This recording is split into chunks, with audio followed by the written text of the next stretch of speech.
A service of KIBMradio.com, the Internet's home for an all old-time radio.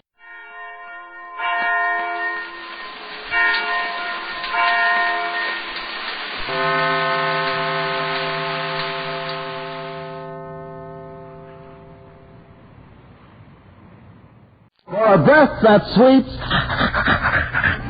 and a smile that dazzles, it's Colgate Tooth Powder. And for a riot of fun, it's America's wacky, wistful, wonderful scatterbrain, Judy Canova.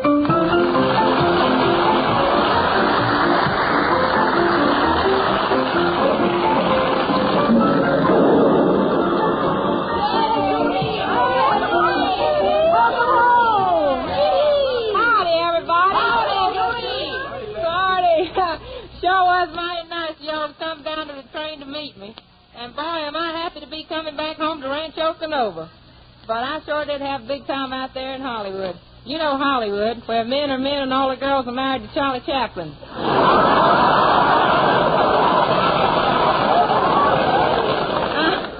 I suppose y'all wonder what I was doing in Hollywood.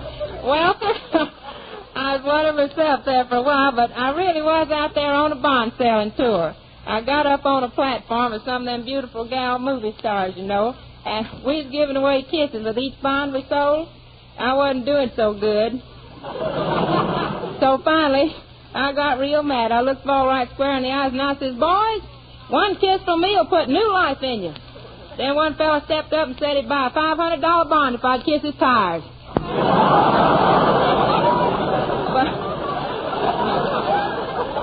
But really, folks, the most fun I did have on the whole trip was coming back out here on the train. I ain't never seen so many men and women in uniform in all my life. Even the conductor had a wound stripe. A civilian tried to get on. Yeah, that's right. You know, I was really very popular on the train, too. The soldiers sat around admiring my traveling outfit. I guess it's the first time they'd ever seen open-toed army shoes. And that ain't all that made the eyes bug out, neither. I also guess it was the first time I'd ever seen a traveling bag, like the one I was carrying. But my folks give it to me. It's genuine cowhide. I know it's genuine cowhide because it's got 4 handles on it.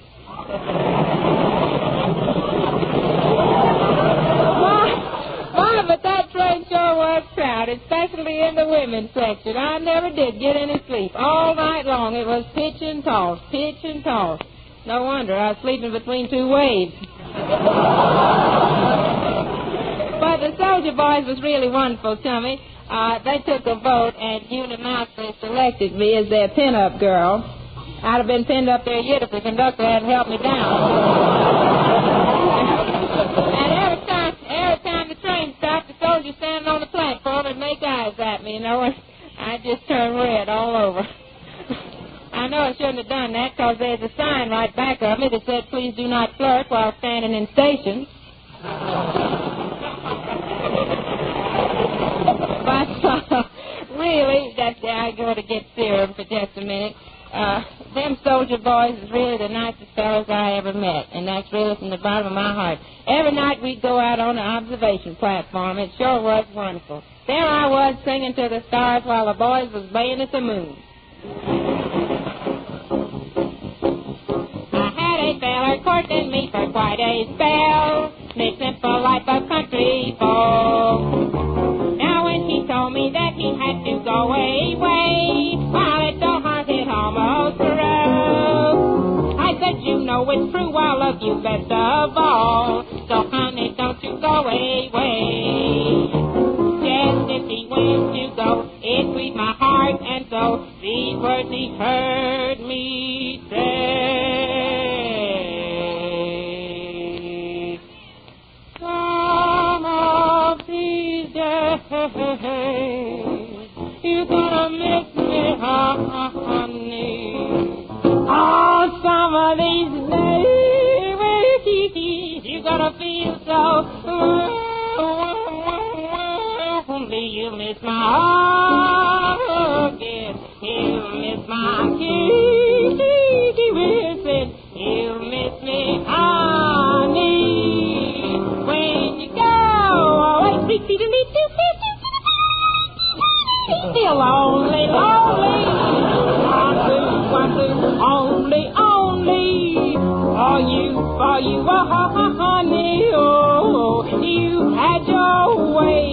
and that ain't hay. And if you leave me, I know 'twill grieve me. You make sure, little baby, I'm tired of being a scatterbrain. I'm gonna find myself a ball and chain. And when I do, you gonna miss me. Well, some of these days.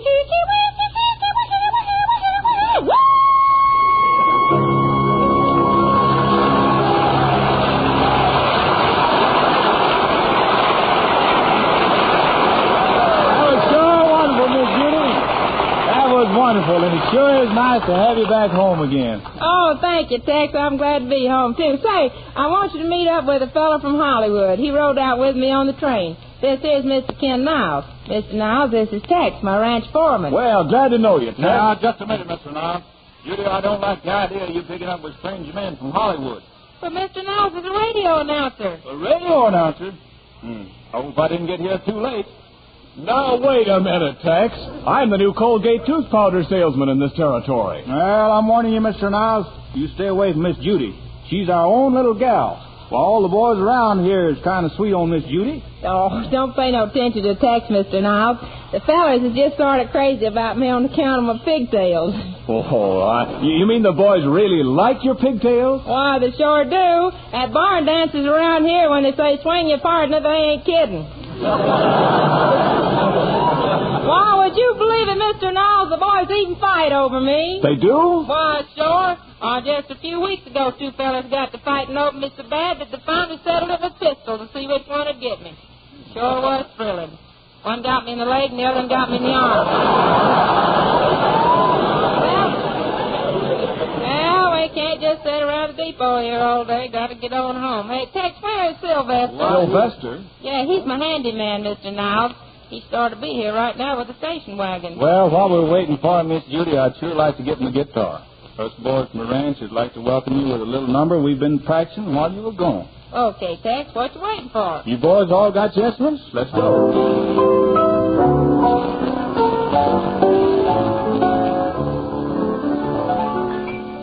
When evening chores are over at our ranch house on the plain, all I've got to do is lay around.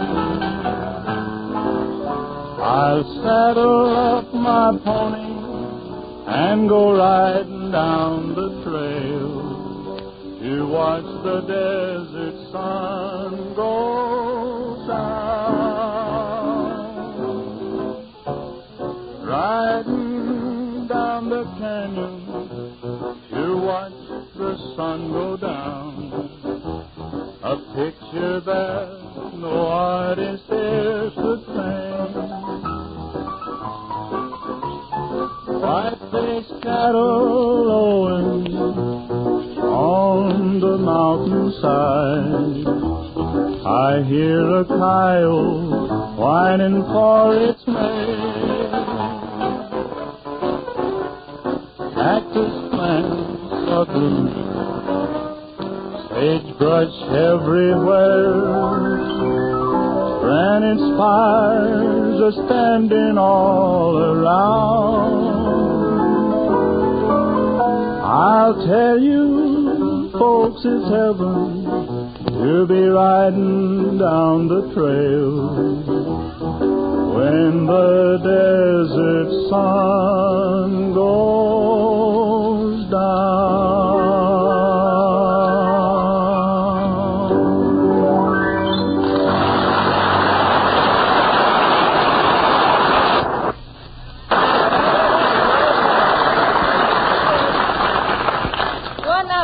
Song, Mr. Niles? Oh, that was swell, Judy.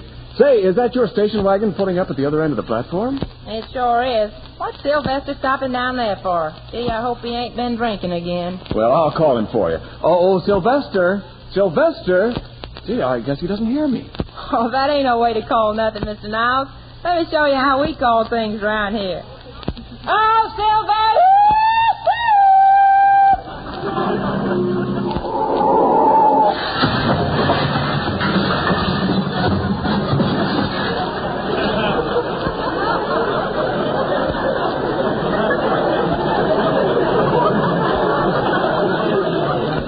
Mrs. Canova, what's the idea? What's the idea? Look at my station wagon. You twisted the chassis and stripped off the fenders. Run for the hills, folks. The dam's broke. So a fella can't stop in a pool hole for a bottle of sarsaparilla without getting insulted. A fine thing. Say, would you mind stepping back? You're shrinking my fascinator. Now, look here, Sylvester. We don't want any insolence from you. Now, watch out how you talk to me, friend, or I'll push you in the face. Be careful, Mr. Niles. Oh, he doesn't scare me. No, he just took the curl out of your hair. Now, listen, folks, we're wasting time. If you want to ride, jump in. Jump into the station wagon. Now, where do you want to go? Sightseeing? No, Rancho Canova.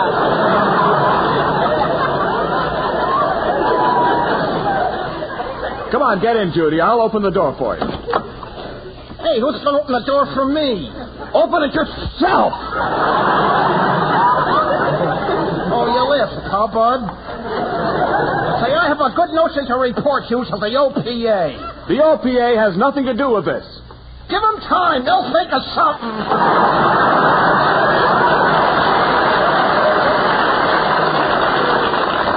Oh, come on, Sylvester. I want to get to the ranch. Now, listen, you be careful how you drive, too. Oh, I know how to drive, Miss Judy. This is a pushover. Say, do you people mind if I sing as I drive? No, just turn on the windshield wiper. Oh, Mr. Saturday, man. I heard that corrode on the floor. I couldn't bear it without you.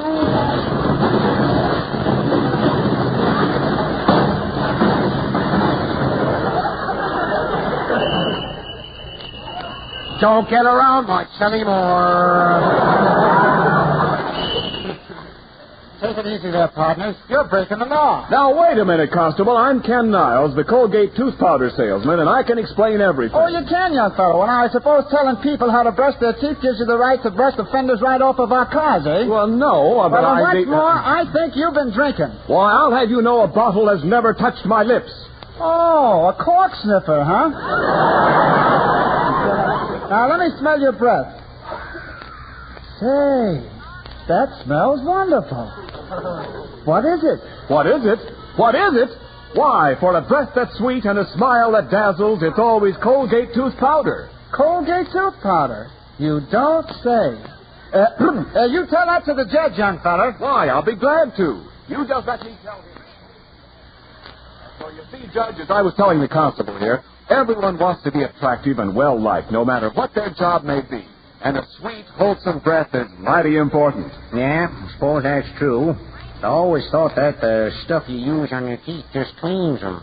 What's this about sweet breath? Well, you see, Colgate tooth powder not only brings out all the natural brilliance of your smile quickly and safely, but it's a scientific fact that in 7 cases out of 10, Colgate tooth powder stops oral unpleasing breath instantly. Don't you have to do nothing special? Why, no, that's the best part of it, Judge. You just brush your teeth night and morning with Colgate tooth powder.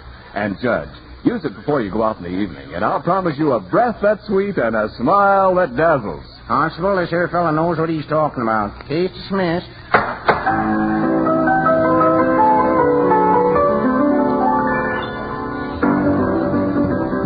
Ann Hughes at the piano, Boogie Woogies, the St. Louis Blues.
Mr. Niles. This is the one and only Rancho Canova. What you think of it? Well, it looks like very fine land, Judy. How's the dirt around here? I don't know. I ain't heard none yet. Uh-oh, here comes my housekeeper. Howdy, Aunt Phoebe. Oh, there you are, Judy, my dear child. Welcome home.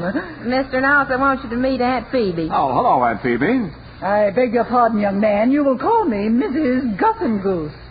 Yeah. Yeah, you'll have to call her that. She's kind of sensitive about the name Phoebe. Judy Canova, where did you pick up with this city slicker? That's what I asked her, Aunt Phoebe. You keep out of this, Tex. Listen, Aunt Phoebe, I met Mr. Niles down in Hollywood. He's a radio announcer. A radio announcer? Get in the house, bar the door, lock the window. Now, wait a minute. This is perfectly ridiculous, Mrs. Gusselgeese. Gussengoose. You don't have to worry about Judy. She's perfectly safe in my hands. Hands? Claws would be more like it. Why, even your ears come to a point, you wolf. Oh, Aunt Phoebe, you hadn't ought to say things like that. Why, Mr. Niles ain't no more of a wolf than Tex is. That's close enough. Judy Canova, I'd like to know where you lived while you were in Hollywood. I lived in the same house with all them beautiful New York cover girls. Gee, I'd sure like to know where they live. Well, Tex, I'm afraid where those cover girls live is a military secret. You're wrong, Mr. Niles. That's a military objective. Judy? Judy, I hope you don't ever go to Hollywood anymore. I like you the way you are, just a sweet little country girl in cotton stockings. I don't want anything to happen to you. Oh, don't worry, Tex. As long as I wear cotton stockings, nothing will. Judy, it's all very well for you to talk, but I remember my last trip to Hollywood. What a terrible experience. I was walking down the street minding my own business, and a big brute came up to me, took me in his arms, and kissed me. Did you get his address? No, darn it.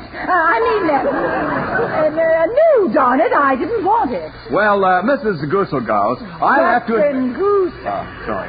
I'll admit that was a terrible experience, but believe me, nowadays you'll never see girls kissing strange men in Hollywood. Mr. Niles, you must be a civilian. Judy, this is no joking matter. Mr. Niles, if you're half a man, I want you to help me. I want you to show Judy just what a young girl like her can run into in the big city. Well, how can I help you? I want you to grab me in your arms and kiss me. Now, wait a minute, Mrs. Gusselgeuse. Oh, this young lady needs a practical demonstration of pitfalls that awaits the country girl. Come on, Mr. Niles. Kiss me. Oh, very well.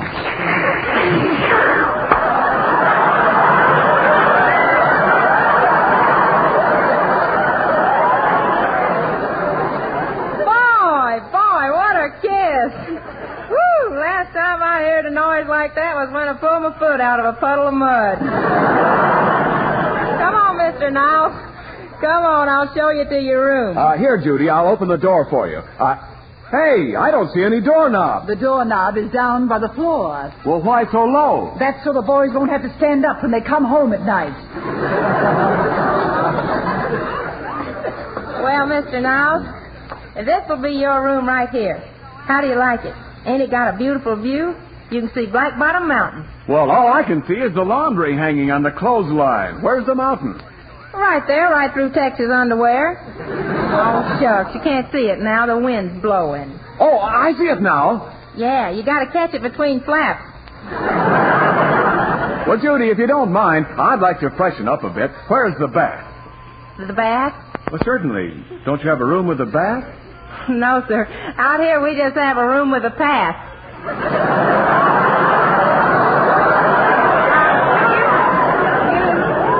You just go ahead now and make yourself comfortable here, Mr. Niles. Because Judy, come on quick. The man from the meat packing plant's here, and the boys are all ready to start the roundup. Come in, Tex. Come on, Mr. Niles. This is going to be fun.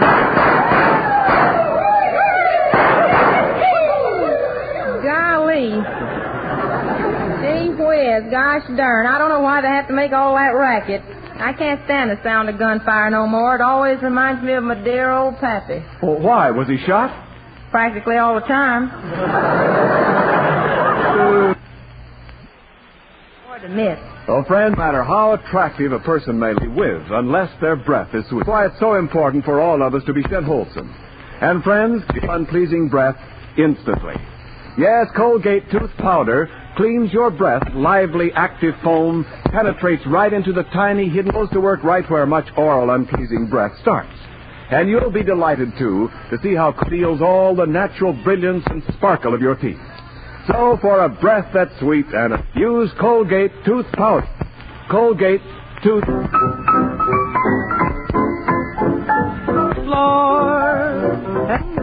Thinking only of you, walking the floor, morning, night, and noon, really through. My love passing, and why to blame? I hung my head in shame. Pass me by, pass me by, pass me by.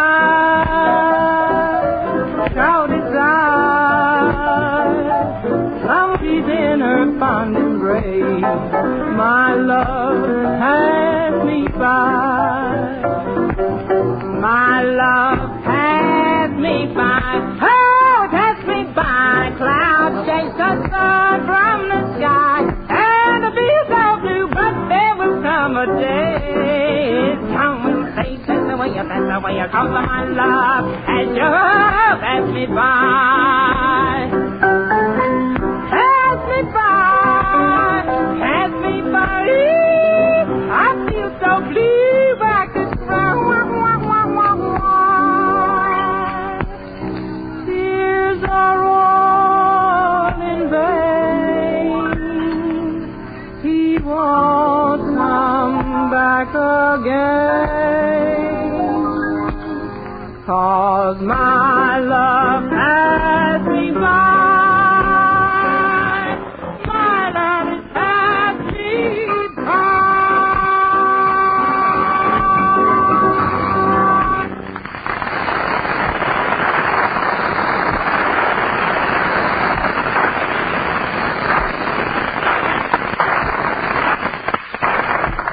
Well, folks, before I say good night, I want to tell you all a wonderful story that nice Fred Allen was telling me the other night. Seems this way, see. Seems like the shortage of food has been a terrible hardship on the animals in the zoo. Well, there's one elephant there. He's getting so skinny that the zookeeper couldn't tell his trunk from his tail. So he kept piling the hay up at the wrong end. Well, sir, you know that elephant might have been starving to death, but he was sure sitting pretty.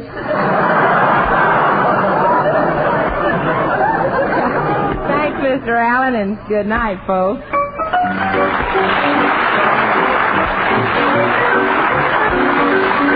Good night, Judy. See you next week. And remember, folks, for a breath that's sweet and a smile that dazzles, it's Colgate Tooth Powder. This is Ken Niles speaking. This is the Columbia Broadcasting System.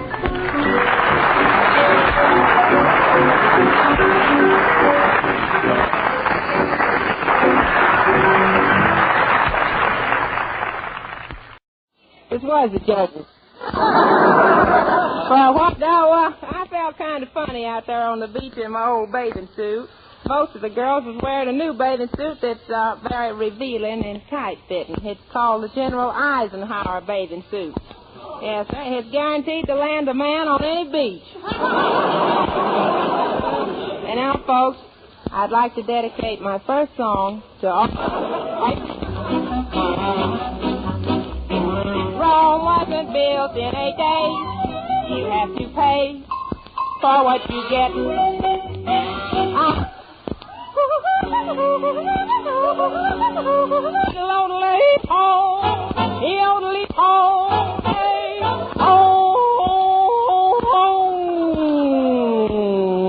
If you like, can't give you anything but love, baby. That's the only thing I feel sure about. All the things you bought, all the things, baby, well, baby, give you anything but honey, a little honey, oh, honey, anything but.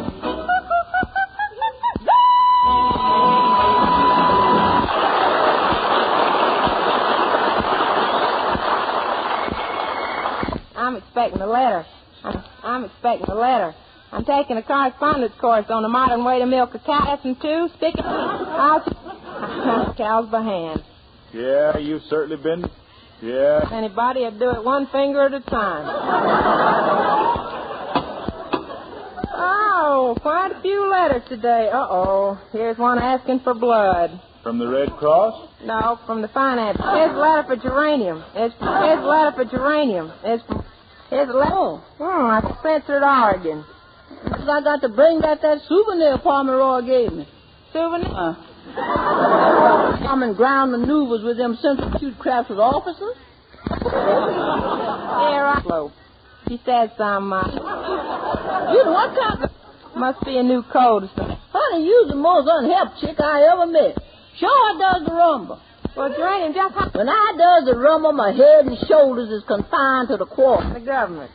Now, this is mighty interesting, Eddie. It says that right this minute, overseas, our soldiers is fighting bravely on many battlegrounds. But here at home, there's another battleground what's being produced, but most of... Oh, Eddie, don't be so naïve. Their food ain't never going to reach our... Eddie, you're going to get my flat done when so many factory workers is in the Army. That's what this here letter's for. They want people to volunteer to do that work. And we're gonna. But right now, we'd better start... Yes, Miss Judy. Listen here, Geranium. Have you ever put up anything for the winter? Yes, and I sure caught him flirting with another gal. I put... I'm talking... Even the hospital couldn't help him if someone hadn't called out to preserve. No, Geranium. I'm talking... Oh, well, do you think it's a good time for canning? Sure, look what it... Hey, Judy. Judy, did you know your scarecrow... Darn thing got 3 more dates than I did. Mr. Niles, tell me, do you know anything about If you want to preserve your teeth, you should use Colgate tooth powder. And if you do, you'll never have to put... Hey, now, you ain't barefooted, are you? Barefoot, Eddie? Well, what? Of course not. Why? Oh, you certainly sneaked that one in there. Now, wait a minute. When you have Colgate tooth powder, you don't have to sneak in. You just shout it from the housetops. Eddie, wash them saucepans out good and clean so we can start. Yeah. Yeah, and use some of that super suds, too. Okay, Miss Judy. Boy, look at that stuff bubble up. Mm-hmm. It sure does, doesn't it? Reminds me of the way Colgate tooth powder bubbles up in your mouth and gets into every little crevice between your teeth. And not only brings out the natural brilliance of your smile, but also stops oral... Mr. Niles? Why, Colgate tooth powder. What's that? Colgate, the tooth powder that gives you a breath that's sweet and a smile that dazzles. My. What's the name of it again? Colgate. I just wanted the folks to know just what you're talking about. Well, if they're thinking about, then drop into your Colgate tooth powder and see what a marvelous job it does in removing dull surface film, revealing luster of your teeth. And that's why we say, for a breakfast, use Colgate tooth powder tonight. And now, ladies and gentlemen, Eddie Dean sings the new San Antonio Rose. Deep within a song of old San Antonio, where in dreams I live with a memory I found beside the Alamo.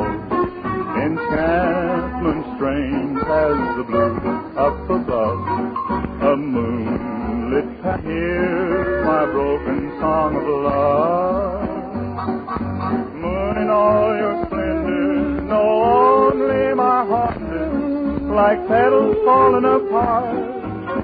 Speak of my own old broken song. You see words dying in my heart all along, and that moves my rose. Come in. Oh, hello, Sylvester. Greetings and salutations, Miss Judy. Saludos, amigos, and all that sort of stuff. Oh, Miss Judy, it certainly is a pleasure to see you looking so sweet. Thank you, Sylvester. And here's 60 cents. 60 cents? Why, what's the occasion for bestowing 60 cents on me like this? You don't know it, but you just washed my windows. Gracious sakes. Say, what are you doing, Miss Judy? Oh, I've been mixing batter up for a cake. Gosh, that ought to be fun. I shall assist you. Have you gotten everything ready? Yep. The cookbook said to get a flour pan, but I couldn't see none. So that's why you're using this flour pot, huh? Yeah, this cake is sure going to look funny with the petunia sticking out of it. Yeah, say, Miss Judy, I think this batter is stirred long enough. You better look at that butterscotch filling and see if it's all right. Okay. Hey, this butterscotch isn't hard yet. Maybe we didn't put in enough butter. Well, it couldn't be that. You put in 2 pounds. Well, then, I put in too much scotch. That's it, all right. Gee, won't everybody be surprised when they see this cake? They sure will. Hey, what's the idea of breaking that? Well, it says use a third of a cup. Did you light the oven? Yes, ma'am, and it says 600 on this dial here. Is that too hot? Yeah, Sylvester, I think it is. Them lamb chops in there just took off the little paper panties. Hey, Judy, I'm all through with those jars. Baking a cake, huh? Did you put yeast in there? Yep. The book said a pinch, so I pinched 5 cakes together. You only use yeast for flavoring anyhow. Say, what shall I do now? Well, you put this batter in the icebox for a few minutes, Sylvester. Hey, Judy, that cake is rising awfully fast, isn't it? Well, sit on it, Sylvester. Yeah, okay. Hey, while I'm up here, hand me a rag and I'll dust off the chandelier. Never mind that. Hurry up and put the cake in the icebox. Okay. Land's sake, Sylvester, what's the matter with you now? The door of this refrigerator slammed shut and locked me in. Hey, get me out of here! Get me out of here! Hurry! All right, Sylvester, all right. Quiet down. Lord, he ain't hit so much knocking since Jesse Jones and Vice President Wallace had tea together. Take it easy, Sylvester. I'll get you out. Ooh, this door is really stuck. Hey, Mr. Knowles, Geranium, come on and help me open this door. All right, well, what's the matter, Judy? Yeah, honey, what's happened? There's a man in the icebox. I'm digging the first meat we had in there for weeks. Don't be silly, Geranium. Grab hold of the door, Miss, and Mr. Knowles and I'll grab hold of you. Come on. Okay. I'm grabbing. All right, now we're all set. All together now. 1, 2, 3, pull. Geranium, it's off. It's off. What, the lock? No, your girdle. Hey, please hurry up and do something. I'm freezing in this icebox. Sylvester, the door's really stuck. Come on, Mr. Knowles, and we'll go get the blacksmith to open it. Now, Sylvester, don't go away.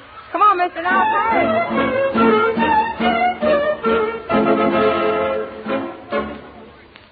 Well, Ken, here we are in my station wagon.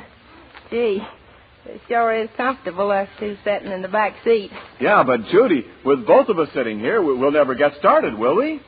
I don't know, Ken, but from what I hear soldiers say, it's always easier to get started in the back seat. Well, I better get going. Come on, let's get in the front seat and I'll drive. Okay.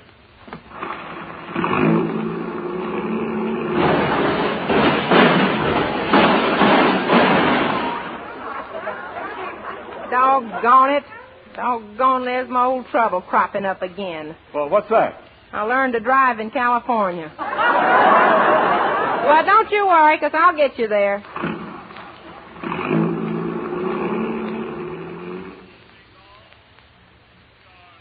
Well, let's get the blacksmith and get back to the ranch. Blacksmith! Blacksmith! Be right with you, Judy McGill. I gotta take this horseshoe.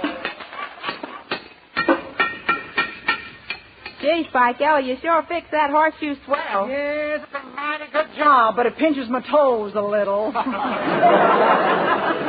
now, what can I do for you, Judy McGill? You gotta help me out, Spike Ellie. I got a man stuck in my icebox. Great, great. Tell him to get a friend for me and we'll have a brawl. But Spike Ellie... Oh, never went to a party in an icebox before. Spike Ellie, we gotta hurry and get poor Sylvester out of that icebox. Why, the poor boy will freeze to death if he ain't wearing his long red flannel underwear. Why, Judy, honey, people don't call it red flannel underwear anymore. They now refer to it as a zoot suit with a flat tramp. All right, Spike Ellie, hurry hurry up. You're the only woman who's strong enough to save him. Oh. You're almost as strong as my grandma was. She used to get up early every morning and pitch horseshoes all day long. Well, what's so marvelous about that, Judy? She never bothered to take the horses off of them. I sure do envy you strong women. Oh, yeah, but you know, Miss Judy, being strong sure has its drawbacks. Last night, my boyfriend Hector was carrying his watch in his vest pocket when I hugged him, and I guess I kind of squeezed him a little too hard. So what, did you break his watch? Well, I don't rightly know, but Hector is now the only man in the country whose chest has a swift movement. Well, come on, we got to hurry over and get that dice box open so Sylvester can get out.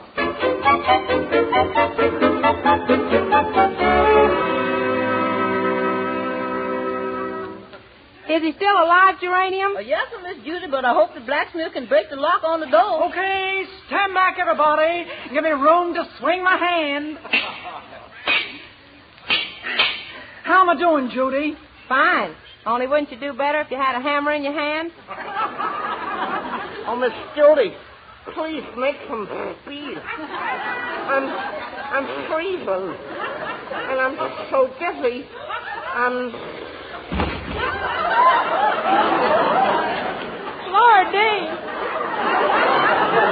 Lordy, he's fainted. He's fainted. Spike Ella, hurry up and smash the door of that there icebox open, or we'll be too late. Okay. There, it's open. And there's Sylvester laying on the floor. Sylvester, are you all right? Sylvester, say something. Sylvester, please speak to me. Saved. Goodness sakes. I'm saved. He's all right, folks, but keep dodging. He's spitting ice cubes.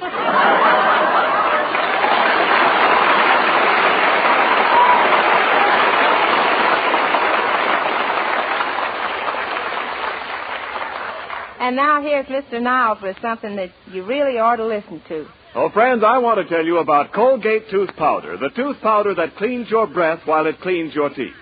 Yes, scientific tests have proven conclusively that in 7 cases out of 10, Colgate tooth powder stops oral unpleasing breath instantly. You see, Colgate tooth powder bursts into lively, active, penetrating foam that swirls and bubbles through the tiny hidden crevices between your teeth, goes right to work where much oral unpleasing breath trouble starts, and leaves your whole mouth feeling wonderfully cool and refreshed. So I say to you, for a breath that's sweet and a smile that dazzles, get Colgate tooth powder. Let me repeat, Colgate tooth powder tonight.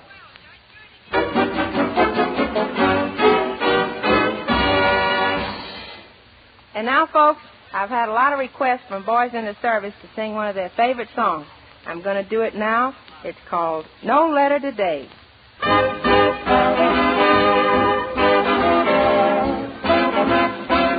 No letter today. I have waited since dawn. I've waited each day since you have been gone. No letter today. All the days are so long. Oh, why don't you write? I know I was wrong. Just give me one chance. Please won't you forgive?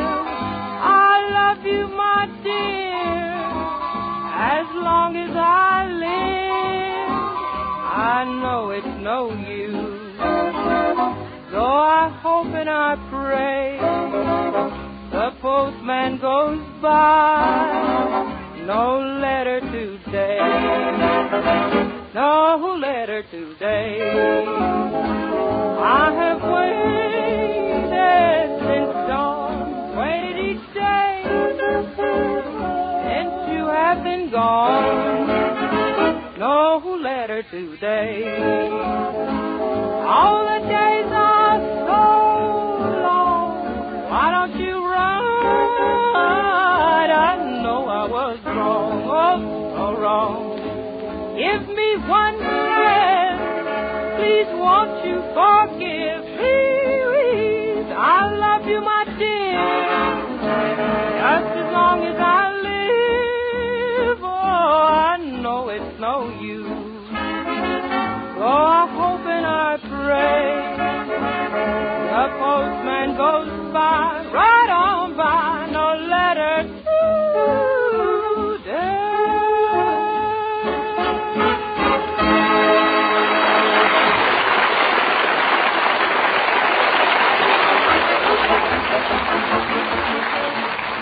folks.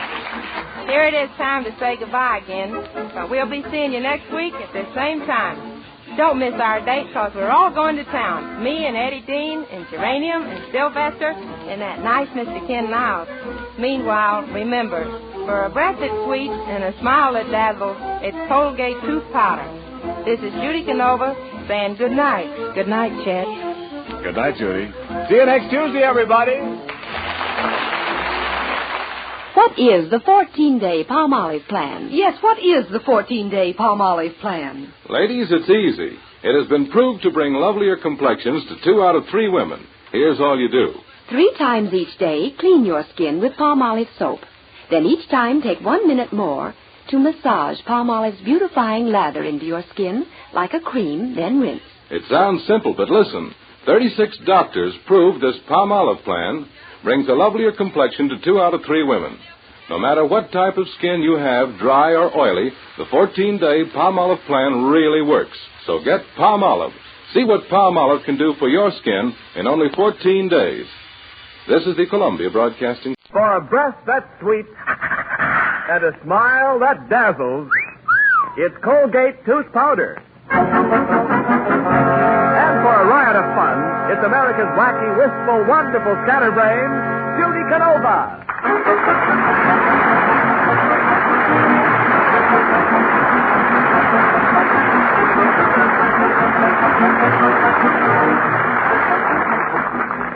Thank you, folks, and I'm sure glad to see y'all tonight. I know that I ought to be getting back to Rancho Canova, but I just had to stay over in Hollywood to see the premiere of that swell picture, This Is the Army. You should have seen the celebrities it was arriving.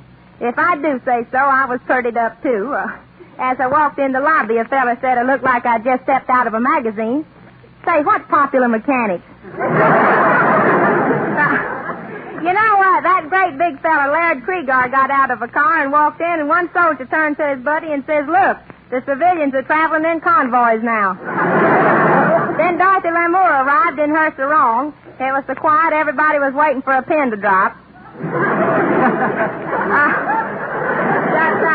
I finally got me a seat between Don Wilson and Edward Arnold. I didn't see much of the picture, but I sure got a good massage. There was a sailor there sitting in back of me, and he says, what's going on here? I said, this is the Army. A few minutes later, I felt an arm slip around my neck. I said, what's going on here? He said, this is the Navy.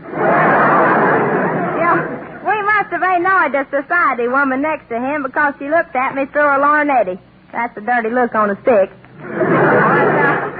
I couldn't hear a thing anyhow because the fella in front of me had a baby on his lap and the kid was crying something awful. Finally, I tapped him on the shoulder. I says, what's the matter? Didn't you bring a bottle? He said, yeah, but the kid wants milk.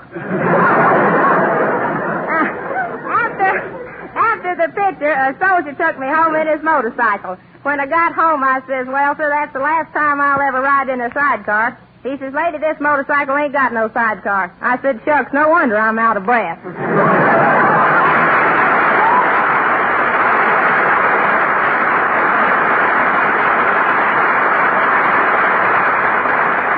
Well, Judy, if you've got your breath back, how about a song, huh? Why don't you dig way down in that songbook and bring up that old favorite, Just Because? All right, Mr. Niles. Just because you think you're so handsome, just because you think you're so hot, you ain't so hot.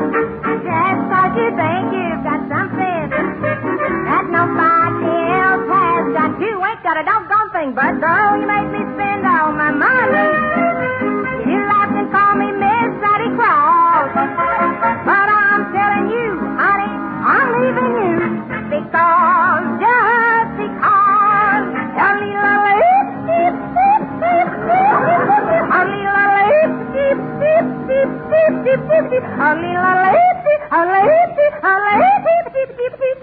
just cause you think I'll be awesome, not just cause you think I'll be blue. Thanks, just cause you think I'll be foolish. Just stay home and wait for you. I ain't waiting on nobody, son. Now, though you make me drop all my boyfriend, you laugh and call me Miss Santa Claus. But I'm telling you, honey, I'm through with you because, just because.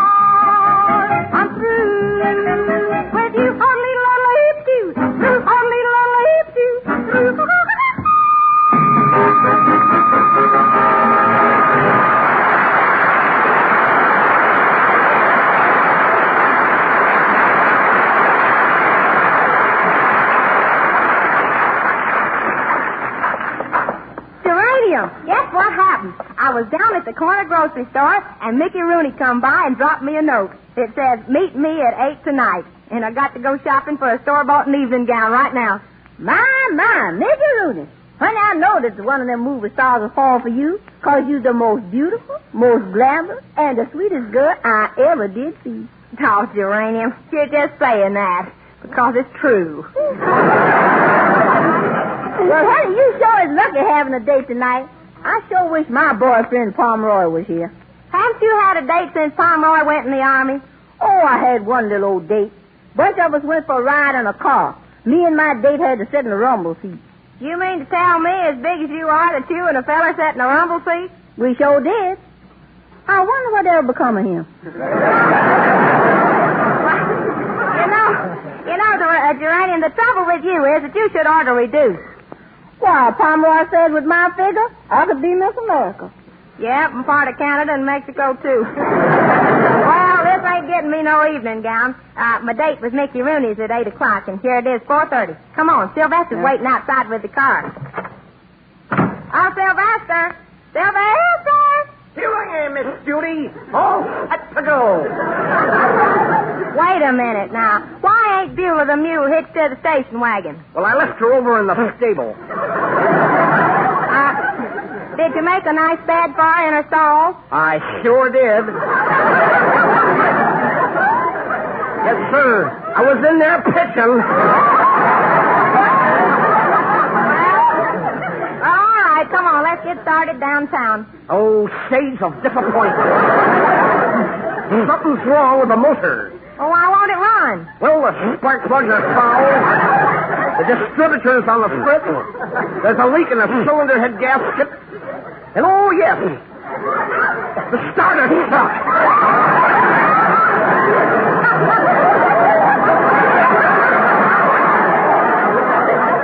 Yes, and on top of it, you're losing compression. Here, come on, let me try. Get in, Geranium. All right, Miss Judy, turn on the switch. And then step on the starter and hold down the accelerator. Yeah, and you better put up the top 200 and start in the rain. Oh, come on, Geranium. I reckon we'll have to take the streetcar. See you later, Sylvester. All right, Miss Judy. Hurry up, Miss Judy. Here comes the streetcar now.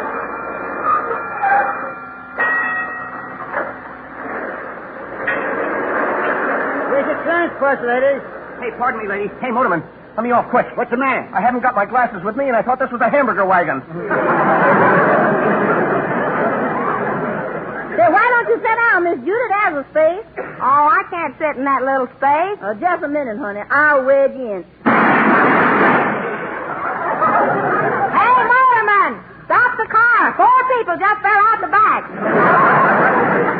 Oh, look. There's the store. Let's get off. What's the idea of 4 bells? I just ran over Jimmy Fiddler. Let me out in front. Ouch! Let me out in back, too. Come on, Geranium. Yes, ma'am. I'll run interference.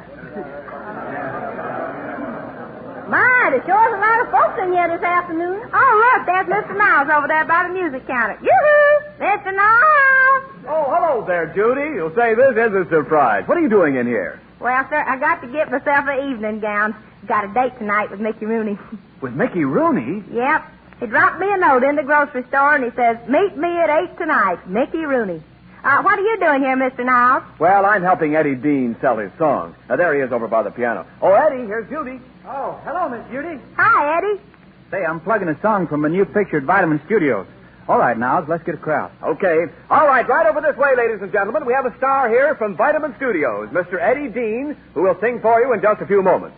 You better practice up, Eddie. Shine on, harvest moon. Boy, oh boy, I can't pass this one up. When Colgate tooth powder shines up your teeth, you'll forget all about the shine on the moon. Yes, sir, Colgate tooth powder does such a swell job removing dull film and surface stains from teeth that it reveals all their natural brilliance and luster. That's the shine Colgate tooth powder gives you. All right, go ahead, Eddie, sing some more. All right, how's this? You leave me breathless. Oh, that's fine, Eddie. Colgate tooth powder cleans your breath as it cleans your teeth. And when you have a combination like that, a breath that's sweet and a smile that dazzles, Well, boy, you've really got something. Oh, sweet mystery of life. Oh, no, Eddie. There's no mystery about the way Colgate tooth powder sweetens your breath. Scientific tests have definitely proved that Colgate tooth powder stops oral unpleasing breath. Stops it instantly in 7 cases out of 10. Oh, Niles, why don't you take a powder? Well, why doesn't everyone take a powder? Colgate tooth powder. Take it to brush your teeth night and morning and before every date. And I'll promise you a breath that's sweet and a smile that dazzles. Don't forget, Colgate tooth powder. Well, Niles, how about me? Oh, yes. Here's Eddie Dean. He's gonna lasso a rainbow for you.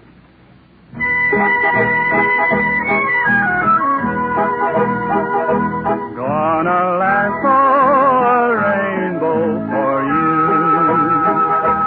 Gonna lasso a rainbow for two. Got my wings from Uncle Sam. You don't know how proud I am. Gonna lasso a rainbow for you. Fare thee well, Texas belle.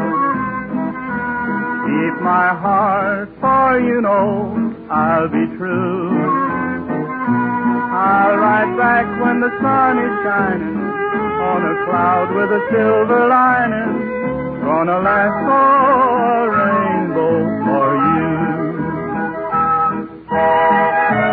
Fare thee well, Texas belle. Keep my heart, for you know I'll be true.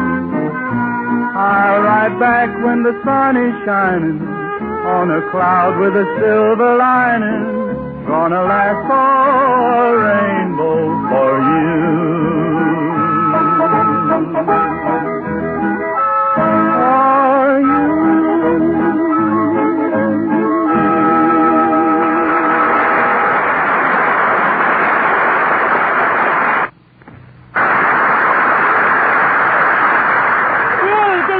Swell, Eddie. That was just swell. Well, thank you, Miss Judy.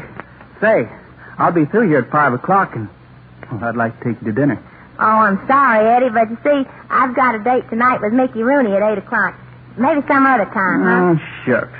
I was hoping that after dinner I could take you roller skating. Yeah, you did that last night. You took her roller skating, and what happened? You left her on her own all night. Now, you keep all of it. Oh, all right, Mr. Niles. Now, stop that. Eddie meant well. Come on with me and help me pick out a dress. So long, Eddie. So long, Miss Judy. Let me see. Now, the ladies' department is on the 4th floor. Hey, look at the sign on the elevator. Due to the shortage of help, customers will please run the elevators themselves. Golly, I don't know how to run an elevator. I do. I used to work where they had a dumb waiter. He taught me how to run the elevator, too. Come on, get in. 4th floor, please. Yes, ma'am.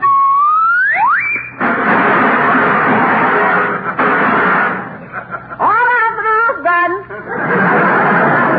Miss Judy, where is you? See this flagpole? Yes, ma'am. Well, the flag is me. Ride down, honey, and I'll catch you. All right. What happened, honey? I'm now at half-mast.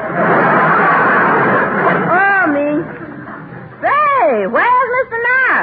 Are you in the elevator? In it, I'm wearing it. Come on, Geranium, come on. Take me back down to the 4th floor.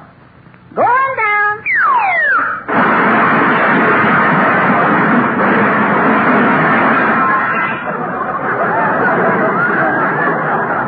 I can't understand it. I'm overshooting. What's the matter, Miss Judy? Did it come down too fast for you? No, Geranium. I always wear my girdle under my chin. Oh. Well, I got to get up to the 4th floor. Oh, there's a floor walker. Mister, where will I find the osculator? Madam, you mean the escalator. An osculator is someone who grabs you and kisses you. Where will I find the osculator?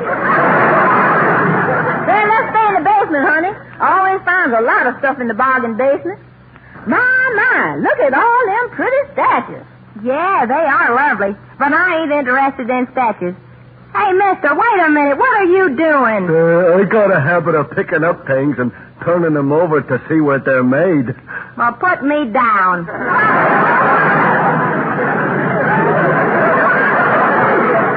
Hey, look, Judy. Judy. There's the dress department over there. Oh, yeah, gee, they sure are beautiful, ain't they? May I serve the mademoiselle?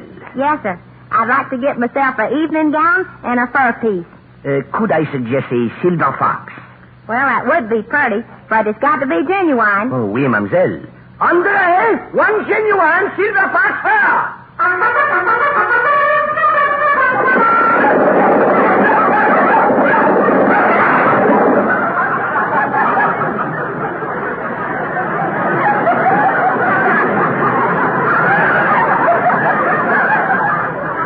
There you are, one genuine silver fox fur. Boy, that's your service for you. All right, I'll take it. And here is an evening gown that is divine. It has accordion pleats. Are they real accordion pleats? Run your fingers over them, mademoiselle. Gee, I'll take it. Yep. Every time I sit down, I can play all or nothing at all. And now, may I suggest an evening wrap? Just let me slip this muddle on your shoulders. This is called our blackout cape. Blackout cape? Oh, gee, what makes it so heavy in the back? Mademoiselle, it has a built-in air raid warden and a bucket of sand. Hey, Judy, don't forget your date with Mickey Rooney at 8 o'clock. You better hurry. All right, Mr. Niles. Miss Judy, wait for me. While I'm here, I'd like to get a pair of slacks. You wear size 52, don't you? Yes, sir. How'd you know? I used to make styles for Seabiscuit.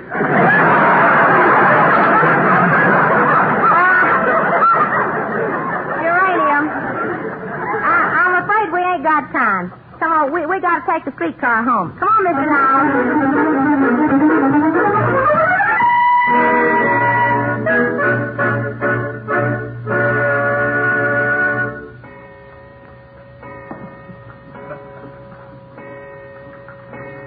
Well, it's 8 o'clock, Judy. If you really had a date with Mickey Rooney, he ought to be here. Now, Mr. Niles, don't you go teasing Miss Judy. She done told you that he done dropped a note for her in the grocery store. Oh, gee, I bet that's Mickey now. Hello? Hello, senorita. I hate myself 2 pesos, 2 pieces for talking in your face. Oh, it's you, Pedro. Say, how's Loverboy, my pig? Oh, the pig, he is very sick. But a friend of mine is making him some pills. He belongs to the International Chemist Union. Oh, I see you. Peekaboo, I see you too, senorita. Pedro, you know, I'm really beginning to worry about Loverboy. I don't want to lose that pig. If he's getting worse, maybe I better come out there tomorrow morning. Oh, I hope you come, senorita. I am tired of cooking my own meals. I will be so happy to see your lovely face that I will kiss your hands. I will kiss your feet. Oh, Pedro, you mean your heart is full of love? Oh, senorita, the sink is full of dishes. Buenas noches. Tasty banana. Well, Judy, where's Mickey Rooney? It's 8:30. Maybe he can't find the house. I guess I better go out and stand on the curb and watch for him. Well, you shouldn't be standing out in the street alone at night. You know Hollywood. I'll go with you. What a choice. Gosh, I don't see a sign of a car on the street anywhere. Judy, are you sure Mickey Rooney made a date with you for tonight? Yep. He made the date in the corner grocery store. I was standing by the tomatoes, and he picked me out. Yeah, he dropped a note at my feet as he passed by. Here's the note right here. It says, "Meet me at 8 tonight, Mickey Rooney." Here, let me see that note. Well, Judy, your old trouble is cropping up again. You can't read. I can't read. Well, that note right there, it says, "Meet me at 8 tonight, Mickey Rooney." Judy, this is a grocery list. It says meat and potatoes tonight and macaroni.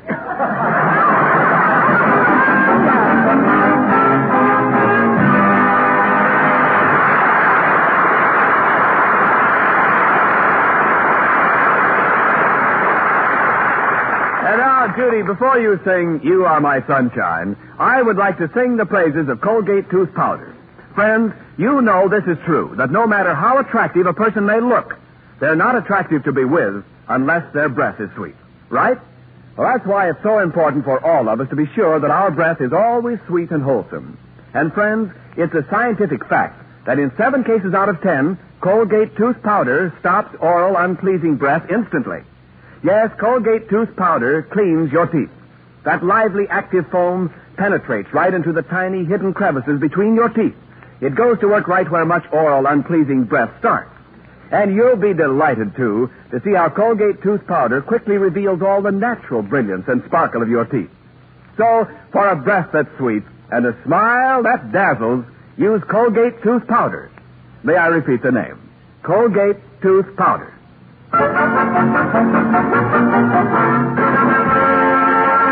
Well, Judy, I'm sorry you didn't get your date with Mickey Rooney, but right now you have a date with all those boys in the service who have requested you to sing that old favorite, You Are My Sunshine.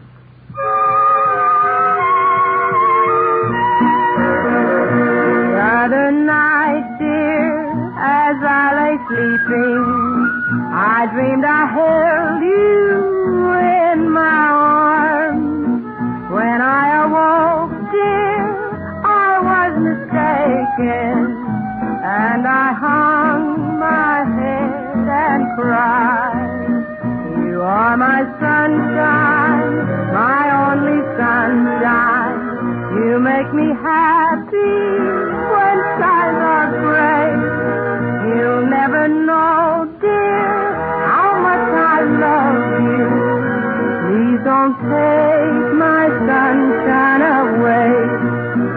I'll always love you and make you happy if you will only stay the same. But if you leave me to love another, you'll regret it all someday.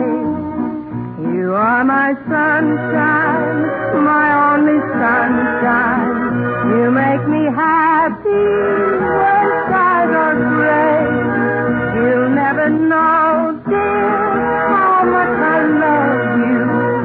Please don't take my sunshine away.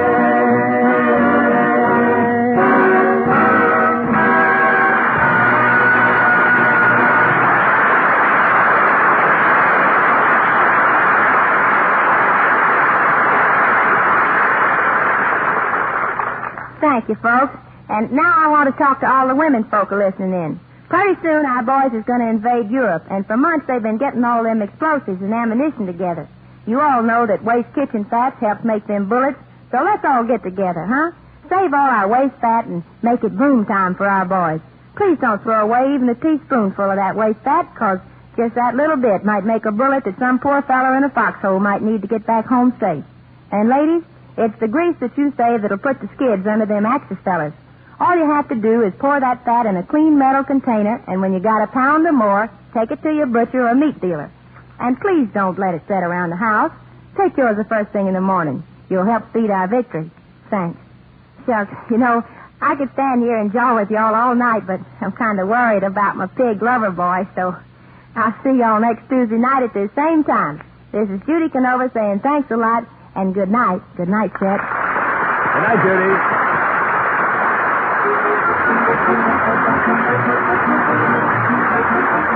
This is Ken Niles saying, for a breath that's sweet and a smile that dazzles, use Colgate tooth powder starting tonight. See y'all next Tuesday.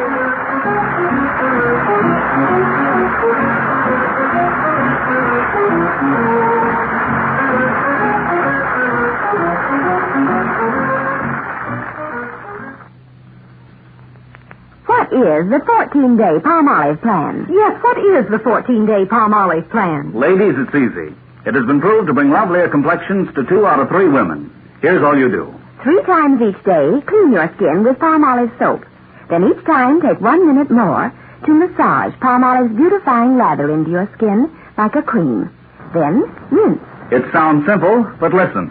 36 doctors proved this Palmolive plan brings a lovelier complexion to 2 out of 3 women.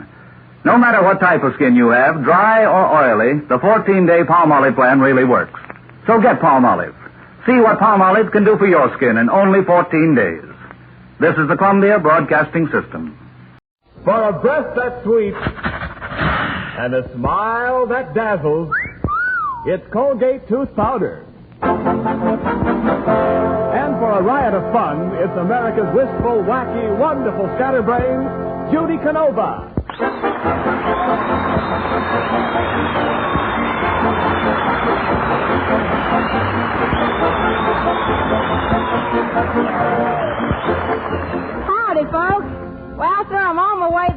Rancho Canova to see how my pig lover boy's getting along. I've had a grand time here in Hollywood, especially last night. They invited me down to the shipyards to launch a ship. You know, they've got quite a system there of christening them boats. If it's a big battleship, they break a bottle of champagne. If it's a destroyer, they break a bottle of port wine. And if it's one of them little old mosquito boats, they just hit a sailor over the head with a bottle of Pepsi-Cola. There's a fella right there. Yes. You know, there's a fella there that took charge of me when I arrived. He was an ensign. You know what an ensign is. That's a second lieutenant that can swim. He turned me over to a very, very romantic feller. Yes, sir. He told me he's the chief petting officer. He took me on a tour of the ship, you know, and when we got way down in the bottom of the ship, it was kind of dark there, and he says, here's the hole I was telling you about. I broke the hole and run back upstairs. They told me to put on a pair of them overalls so I wouldn't get dirty and I could watch how they build ships. I saw two fellas there that was playing a nice game. One fella would pick up a little red thing. I think they called it a rivet, with a pair of tongs, and he'd toss it to the other fella, and he'd catch it in a little bucket. I thought I'd get in the game, so I intercepted one of them little red things. I caught it in my back pocket. Well, sir, next thing I know, it does 4 miles out to sea under my own steam. But I do love boats. All my ancestors was seafaring folks. My Uncle B was on a tanker for 15 years. The day war was declared, he went on a bender. But getting back to the christening, when the ceremony was over, they gave me a military escort home in a Jeep. That was some ride with that fella. I can't just describe it, but girls, did you ever wrestle an octopus? Well, sir, when we got in front of my house, he jumped out, grabbed me to him, and planted a big smacking kiss right on my mouth. I struggled loose and says, fella, you sure are a fast worker. He says, I have to be. I was with Doolittle. I says, well, you've done enough. Good night.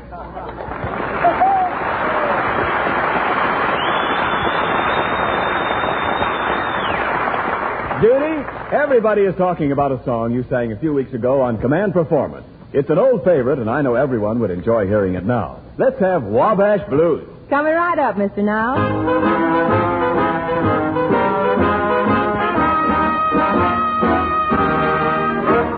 Nearly broken-hearted since the day that I once started from my Wabash home. Now Indiana's sweet and it's a place that's hard to beat, but then I long to roam. My old homestead I now can't see. I had a boy who was as sweet as could be. Oh, now every day I'm so lonesome it's from misery. Oh, those Wabash blues. Oh, I know I got my dues. A lonesome gal, and I feel that I could die.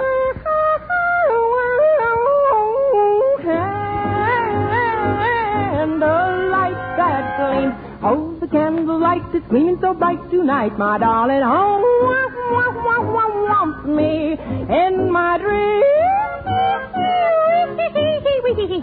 I'll pack my walking shoes.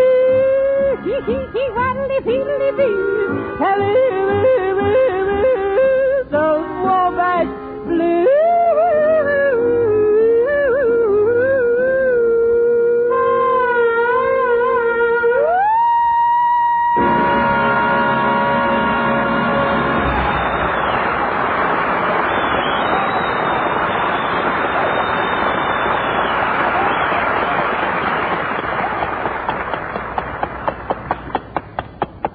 Get up, Beulah. Get up. We'll soon be home, old gal.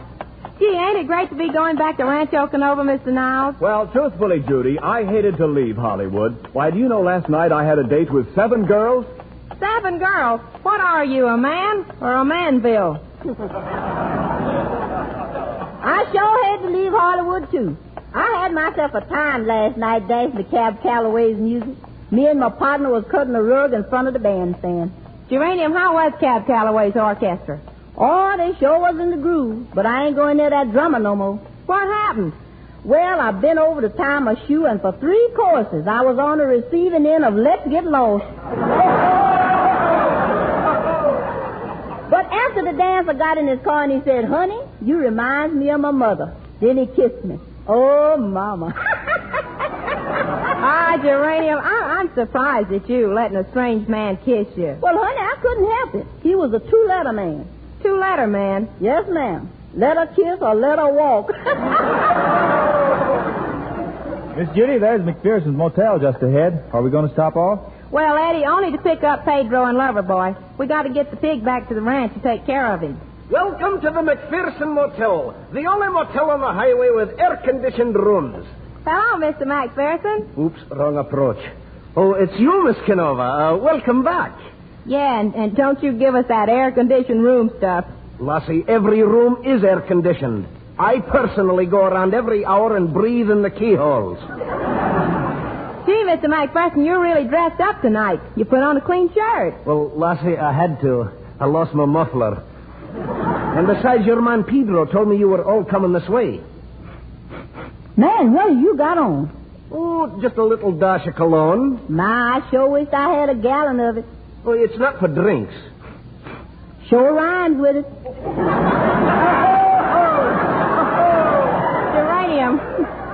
Geranium, go in and tell Pedro to bring out Loverboy the pig so we can get started. Miss Canova, I couldn't think of you driving all night to the Rancho. You'd better stay here. You know, for old friends, I have special rates. I can give you a room with a bath for $5. Well, what you got for $1? A broom closet with a Dixie cup. Well, Miss Canova, I'm certainly glad to see you back here single. I thought you would have been married to one of them handsome movie stars. Oh, shucks, not me. You marry one of them handsome fellers, and just when you're settling down, he ups and runs off with some other glamour gal. When I get married, I'm going to get myself a homely man. Aye, lass, but a homely man is liable to run away, too. Yeah, but who cares? Well, here's your cabin. I've got to get back to my office. I'll see you later. So long. Come on, Mr. Niles. Here, I'll open the door for you, Judy. Look, Judy, a big elk just stuck his head in the pantry window. Yeah, I bet it's the first time you ever had antlers in your pantry. A talking elk. Say, that's one the Chamber of Commerce slipped up on. Oh, us elks get around, Mr. Niles. Yeah, maybe you're right. There is something about you that looks familiar. The teeth, Mr. Niles. I couldn't miss those great big shiny white teeth. Oh, of course, elk's teeth. Say, you do get around. Yeah, that's what I wanted to tell you. All us elks are toothy advertisements for Colgate tooth powder. Hey, I get it now. That's why those elk's teeth are so popular. Colgate tooth powder.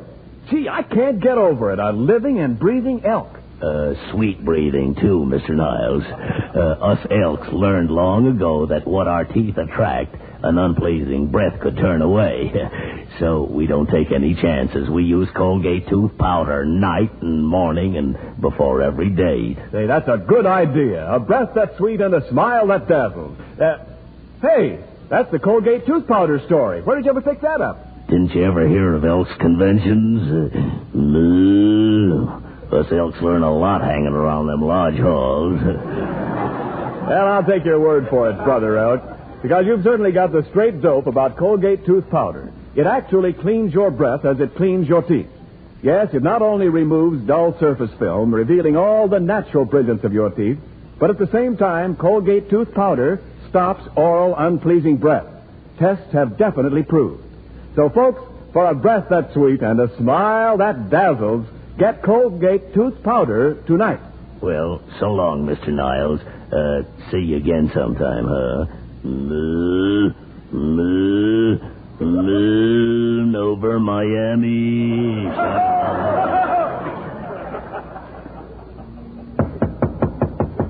Come in. Oh, hello there, Pedro. Oh, ¿cómo estás, señorita? The pleasure is all over me. Well, say, how is Loverboy, my pig? Yes, Pedro, how is the porker? Oh, Loverboy, she is asleep. You must be as quiet as a mouse. Senorita, I am happy to see you and all my friends again. It has been lonely here at night. Oh, Pedro, you don't mean you're afraid. Oh, see, Senorita, my pimples were covered with gooses. Oh, Pedro. Senorita, you mean you are not afraid of ugly things that creep around in the night? Shucks, no. I've been working with Mr. Niles for weeks. She's right, Pedro. Hey, wait a minute. What am I saying? Say, Judy, don't you think we better have a look at Loverboy and see how he's getting along? Yeah. Pedro, is Loverboy in that box under the bed? No, Senorita, that is a little rabbit that I found out in the woods.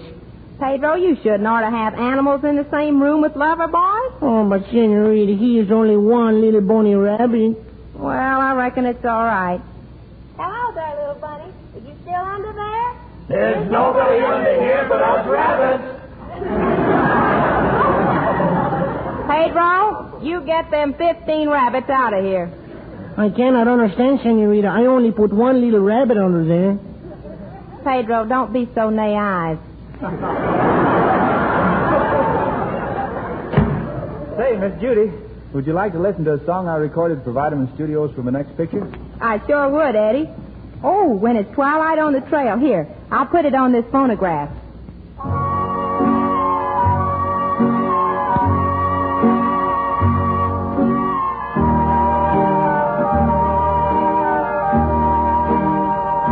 When it's twilight on the trail and I jog along, the world is like a dream and the ripple of the stream is my song.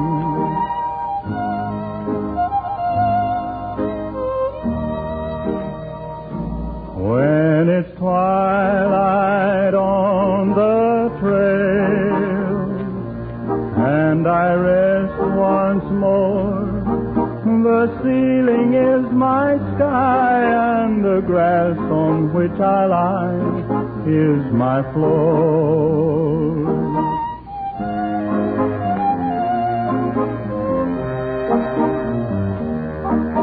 Never ever have a nickel in my jeans, never ever have a debt to pay. Still I understand what real contentment means.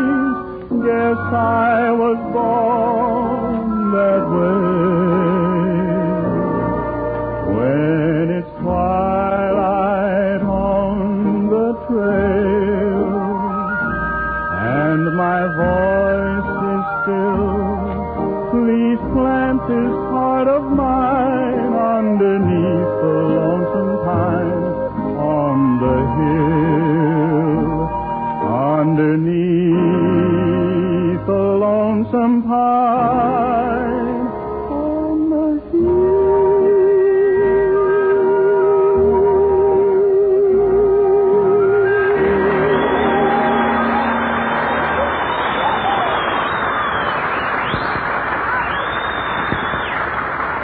Oh, that's real pretty, Eddie. Come in. Oh, Eddie Dean, what are you doing here? Oh, I just played a record for Miss Judy, and I was just about to ask her to go for a stroll with me in the moonlight. She's going strolling with you when she could go strolling with me? That's like passing up a juicy steak to pick up a nice soggy donut. No, that's wait up. Oh, now, Eddie, no fighting, boys, please. Don't worry, Miss Judy. I wouldn't fight Niles. He's like Putty. What? You're Putty. Putty. Oh, gee, thanks. I think you're cute, too. What else you going outside? Come in. Hello, Miss Judy. Hey, is Loverboy still sick?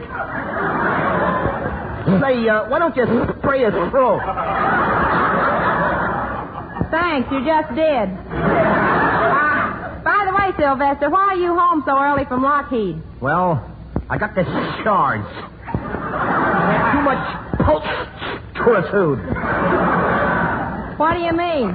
Well, the girls used to skip their shift and just stand around and stare at me. Why should they stare at you? Can I help it if I look good in a sweater?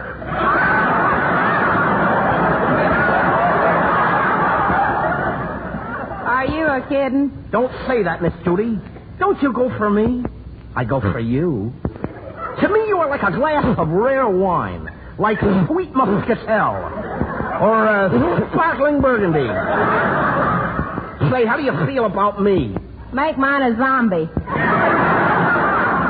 now you're out of a job, huh? Oh, not exactly. They sent me over to the airport as a plane announcer. Well, what do you do over there? Well, when a plane is ready to take off, I walk out on a flying field and I say, flight number 6! Now taking off for San Fernando, Fresno, San Luis Obispo, Bakersfield, and oh, yes, San Francisco.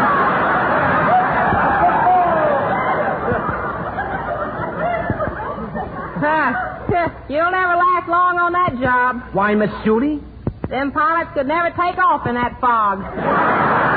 Oh, shucks. Nobody takes me serious. I'm going back to my old job. What was that? Washing windows. So long. My, that Sylvester is sure a funny feller. Geranium, what are you doing out there in the kitchen? I'm cooking some southern fried chicken for Loverboy. Geranium, pigs don't eat southern fried chicken. Don't worry, honey. It won't go to waste. Oh, gee. Listen to Loverboy, Geranium. He's getting worse. Maybe he's just having a nightmare about the OPA. Who is it? It's me, Mr. McPherson. Mr. Niles told me that your pig is pretty sick, so I brought over my emergency kit. I'm taking lessons in first aid. Well, I'll make a splint and bind up his broken leg. I learned that last week. Oh, but wait a minute, Mr. McPherson. He ain't got no broke leg. He has a fever. That's too bad, lass. I don't get the fever lesson until next week. Don't waste no time with him, Miss Judy. He ain't no doctor. Geranium, what are you eating? Just a little old stick of peppermint I found in Mr. McPherson's satchel. Put down that thermometer. Lass, I've got some large black pills here for colds. Maybe that will help the pig. Oh, I don't think he can keep pills on his stomach. Well, we'll tape them on. Never mind. I'll hold him, lass, and you pour the pills down his throat. All right. Oh, there you are. They're down. Don't you feel better, Loverboy?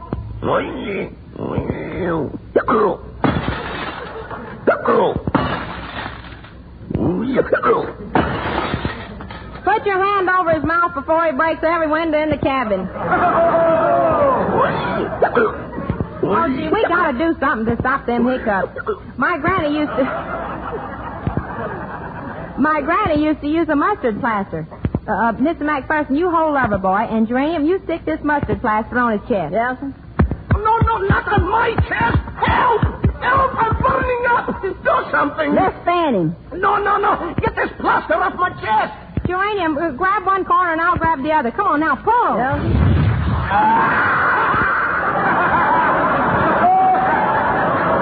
Look at that plaster. What do we do with it, honey? Oh, I'm going to take it home to Rancho Canova and lay it in front of the fireplace. What a pretty rug.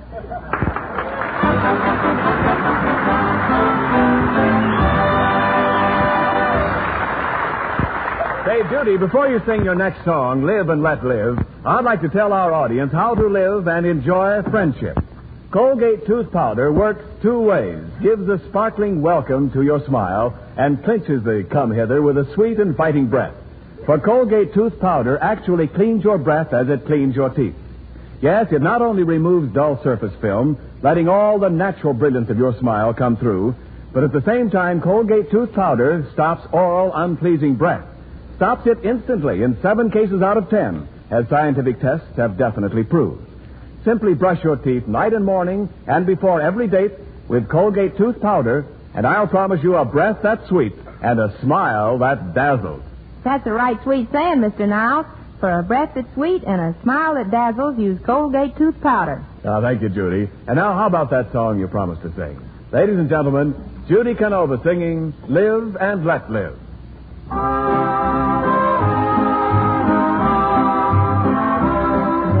tell me that you're going away. What made you want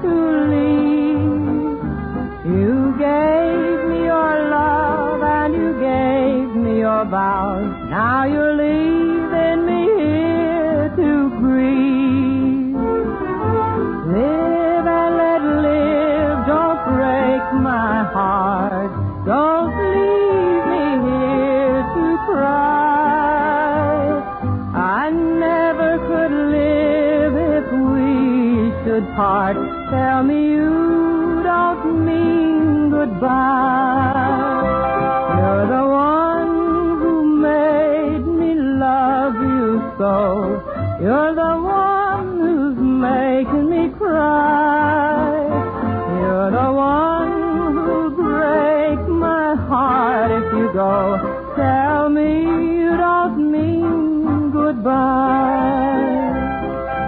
Live and let live, don't break my heart. Don't leave me here to cry. I never could live if we should part. Tell me you don't mean goodbye.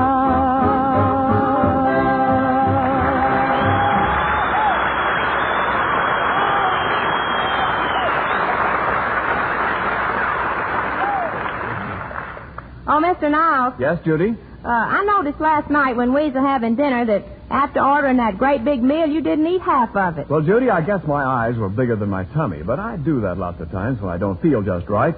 Why did you bring that up?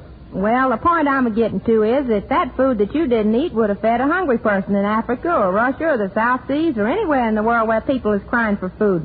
Did you know that somebody's figured out that there's enough food wasted in this here country to feed over 15 million people? Just imagine that. Gee, Judy, I didn't realize that. Well, it's a fact, Mr. Niles, and we got to stop it. We got to conserve our food. So don't order more than you can eat, but eat all you order. Let's become a nation of food savers.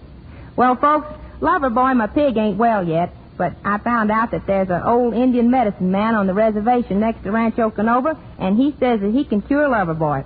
So I'll see y'all at the Rancho next Tuesday at this same time. In the meantime, if y'all want some real excitement, some real chills and thrills, take my advice and listen to the new Palm Olive Shave Cream program, Inner Sanctum, next Saturday night at 8:30 p.m. over most of these same stations. This is Judy Canova saying thanks a lot and good night. Good night, Chet. Good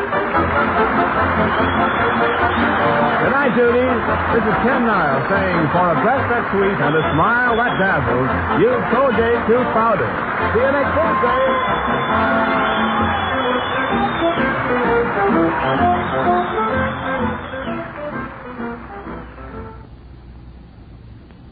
What is the 14-day Palm Olive plan? Yes, what is the 14-day Palm Olive plan? Ladies, it's easy. It has been proved to bring lovelier complexions to 2 out of 3 women. Here's all you do. 3 times each day, clean your skin with Palm Olive soap. Then each time, take 1 minute more to massage Palm Olive's beautifying lather into your skin like a cream. Then rinse. It sounds simple, but listen. 36 doctors prove this Palm Olive plan brings a lovelier complexion to 2 out of 3 women. No matter what type of skin you have, dry or oily, the 14-day Palm Olive plan really works. So get Palm Olive. See what Palm Olive can do for your skin in only 14 days. This is the Columbia Broadcasting System. For a breath that's sweet and a smile that dazzles, it's Colgate Tooth Powder. And for a riot of fun, it's America's wacky, wistful, wonderful scatterbrain, Judy Canova.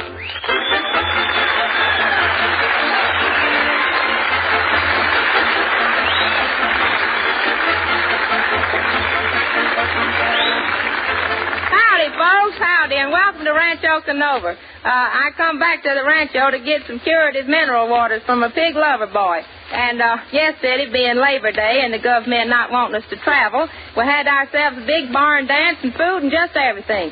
You should have seen our master of ceremonies. He was sure the bow-leggedest man I ever did see.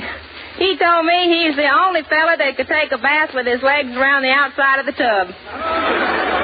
You know, there was soldiers there from all our fighting fronts. One soldier just back from Africa said my face reminded him of a girl he met down there. Say, what's a you-bangy? I said, well, if you don't like my face, then look at my figure. He says, ain't much choice, is it? But even so, I was quite popular with all the servicemen. As a matter of fact, they elected me the mascot. It was quite an honor, but I went around all night bumping into people. Shucks, I couldn't see with that muzzle on. Well, among the Hollywood stars that come, there's Cary Grant. You know, it was plumb awful terrible the way them women was flocking around him a screaming and a yelling. Well, I was plumb ashamed of my sex to see women act that way. Oh, they practically tore my dress to shreds, trying to pull me off in his back. But, I finally did get a chance to dance with Mr. Grant, and when he put his arms around me, I says, shall I dance closer to you? He says, no, you're breathing in my hip pocket now. Then a Marine come over and asked me for a dance. He held me just like his buddies is holding the Solomons. Finally, he says, am I holding you too tight, honey? I says, no, I always wear my tongue hanging over my shoulder.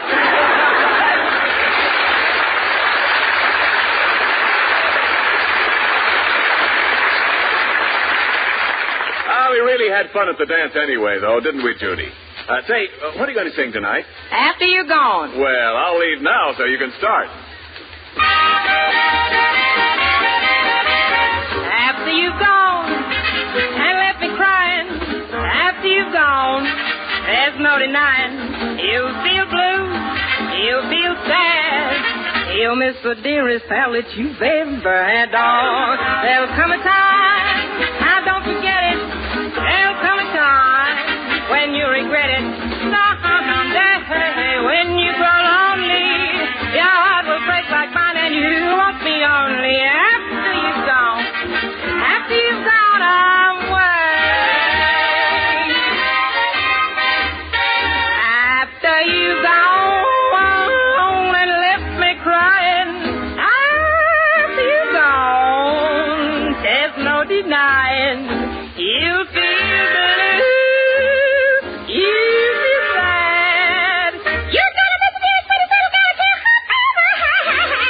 there'll come a time, now don't forget it. There'll come a time when you regret it. Someday, when you grow lonely, your heart will break like mine and you won't be only.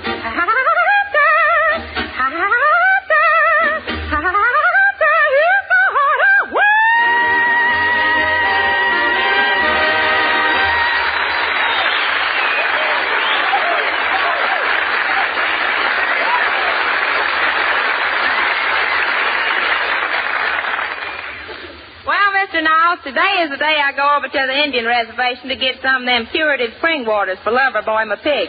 Wonder if Pedro has saddled the horses. Wait a minute, Judy. I don't want to ride a horse again today. That's all I've done for a week. Well, I've ridden so much my trousers are worn thin. Oh, you'll come through all right. Come in. Oh, hello, Sylvester. What you want? Well, a messenger just bicycled up with a message. And it's for you, Miss Juicy, Judy. Thanks, Sylvester. Hey, who's the telegram from, Judy? Oh, gee, I don't know. You better read it, Mr. Niles. Hey, it's from Chief Eagle Feather. He says, am giving big powwow in your honor. Don't miss our big dance and weenie barbecue. Hey, look, Judy. Look how he spells weenie. W-H-I-N-N-Y. He doesn't know his English. You don't know his barbecues. Say, I'm going to the reservation. Don't you think I look like an Indian? Well, all but your skin. You should get somebody to make your face red. Well, tell me a traveling salesman's story, Mr. Niles. Okay, once upon a time... Hey, now, wait a minute. Hey, Sylvester, what's the idea of the engine suit? Well, Miss Judy, I'm going to the reservation to see the Indian princess. They say she's another gypsy Rosalie. Well, Sylvester, I never heard of her. You mean you never heard of strip poker hauntess? Well, folks, come on. We got to get ready to go. Where's Pedro? Pedro! Oh, Pedro! Si, amigo, I'm coming. You call me, senorita? Yeah, where you been, Pedro? Well, I was down in the corral, senorita. Me and one of the cows are watching the Cowboys play baseball. Judy, you mean one of your cows likes baseball? Yeah, but she sure hates the Yank. Never mind that. Oh, look at you, Pedro. Say, what's that hole in the front of your shirt? Oh, I cut that hole myself. You mean to tell me that you cut a hole in your own shirt? See, the doctor told me to keep an eye on my stomach.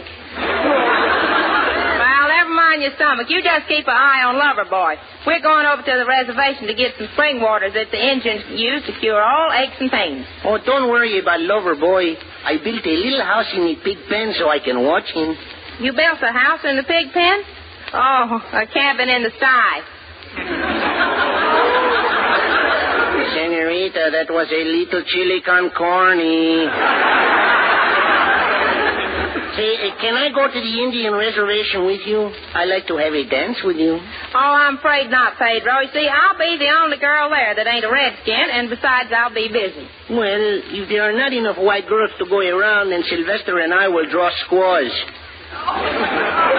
Pedro, you go on down to the corral now and saddle the horses. Mr. Niles, you better go along and hustle Pedro up. I'm going upstairs and get dressed.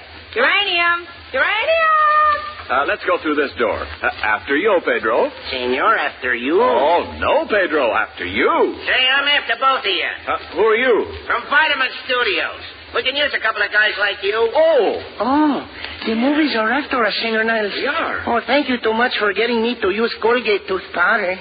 It cleans my teeth so white. I give with a brilliant smile. Now the movies are after me. Oh, the ladies will love Pedro of the gleaming teeth. All the ladies will love your dazzling smile. Say, remember, I use Colgate tooth powder, too. And, Senor Niles, I will have the beautiful leading lady. And when I make with the love, she will say, Pedro, you are so sweet, even your breath is sweet. Kiss me again. Of course you'll say that, because you use Colgate tooth powder night and morning and before every date. And Colgate tooth powder, as scientific tests have proved, stops oral unpleasing breath instantly in 7 cases out of 10. That's it, Senor Niles. And because you tell me about this wonderful Colgate tooth powder, I will not let all the ladies love me alone. I will let a few love you a little, too. Oh, well, that's big of you, Pedro. Thanks. Say, you guys, do you want the job or not? Of course we'll work for Vitamin Studios. When do we sign the contract? What do you mean, contract? All I want is a couple of guys to lug film to the freight office. Senor Niles, I have been betrayed. I have the dazzling smile, the shining teeth. But if they do not make a movie star out of me, all the ladies will not love me. Oh, don't go off the deep end, Pedro. You don't have to be a picture star for women to love you. Just continue to use Colgate tooth powder night and morning and before every date, and they'll love you because you have a breath that's sweet and a smile that dazzles. Don't forget Colgate tooth powder. Fellers, have you seen Geranium anywhere? Here he is, honey, upstairs here. Where you been, Geranium? Oh, I just came up the back stairs. You asked me to take Loverboy out for his sunbath. Oh, did you have him out? I sure did. I've had him out in that boiling sun for 2 hours. And look at me. Well, I want you to help me get dressed for the party at the reservation. Geranium, have you seen my girdle? No, honey, I ain't seen your girdle. You know I don't wear one. Well, that lets you out. Say, honey, I sure wish my boyfriend Pomeroy was here from the Army. You sure are in love with him, ain't you, Geranium? Yes, ma'am. Cupid done shot his arrow and hit a bullseye. How could he miss? You know, Sister, Miss Judy is worried about Pomeroy. Suppose he gets sent to them islands in the Pacific. He's liable to get himself a new mama. Oh, don't you worry about him, Geranium. There are other fish in the sea. I know, but they sure be hard to catch with this bait I got.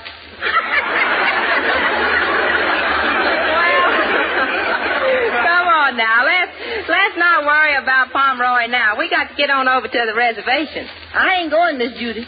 No Indian's going to scallop me. Don't be silly. Why, the chief wants you to come. He wants to see what you look like. Well, you just take a picture of Miss Sophie Tucker and show him the negative. All right, come on, Geranium. Let's see if Eddie Bean's ready to leave for the reservation. Hello, Miss Judy. Oh, hi, Eddie. Geranium? Hi, Miss Dean. Say, Miss Judy, I want to warn you to be careful of that old Indian chief.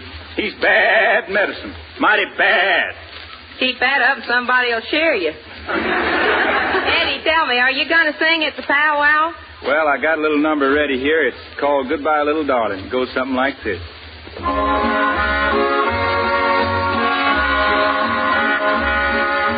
Goodbye, little darling, we're parting. Our love has only been a lie. You found someone new, there's nothing left to do. Goodbye, little darling, goodbye.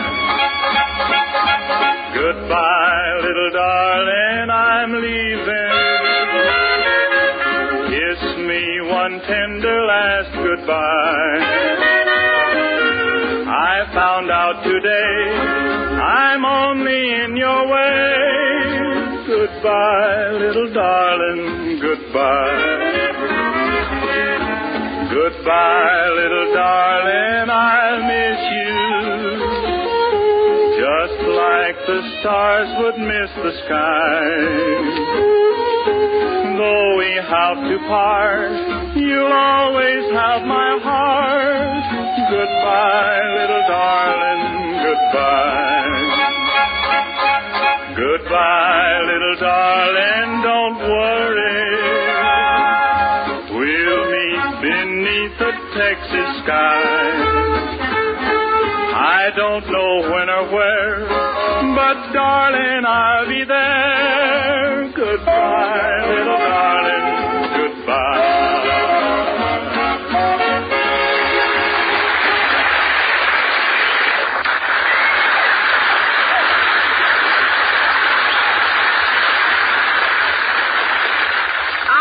Good, Eddie. I think the Indians will like that song. Come on, the horses is ready. Come on, Mr. Niles and Sylvester. Hey, just a minute. I want to look in on Loverboy, the pig, and see that he's all right. I'll just stick my head in the door. Say, what's the idea of scaring a pig like that? Oh, gosh. All I did was look at him like this. Oh, cut it out, fellas. Come on, let's get started the reservation.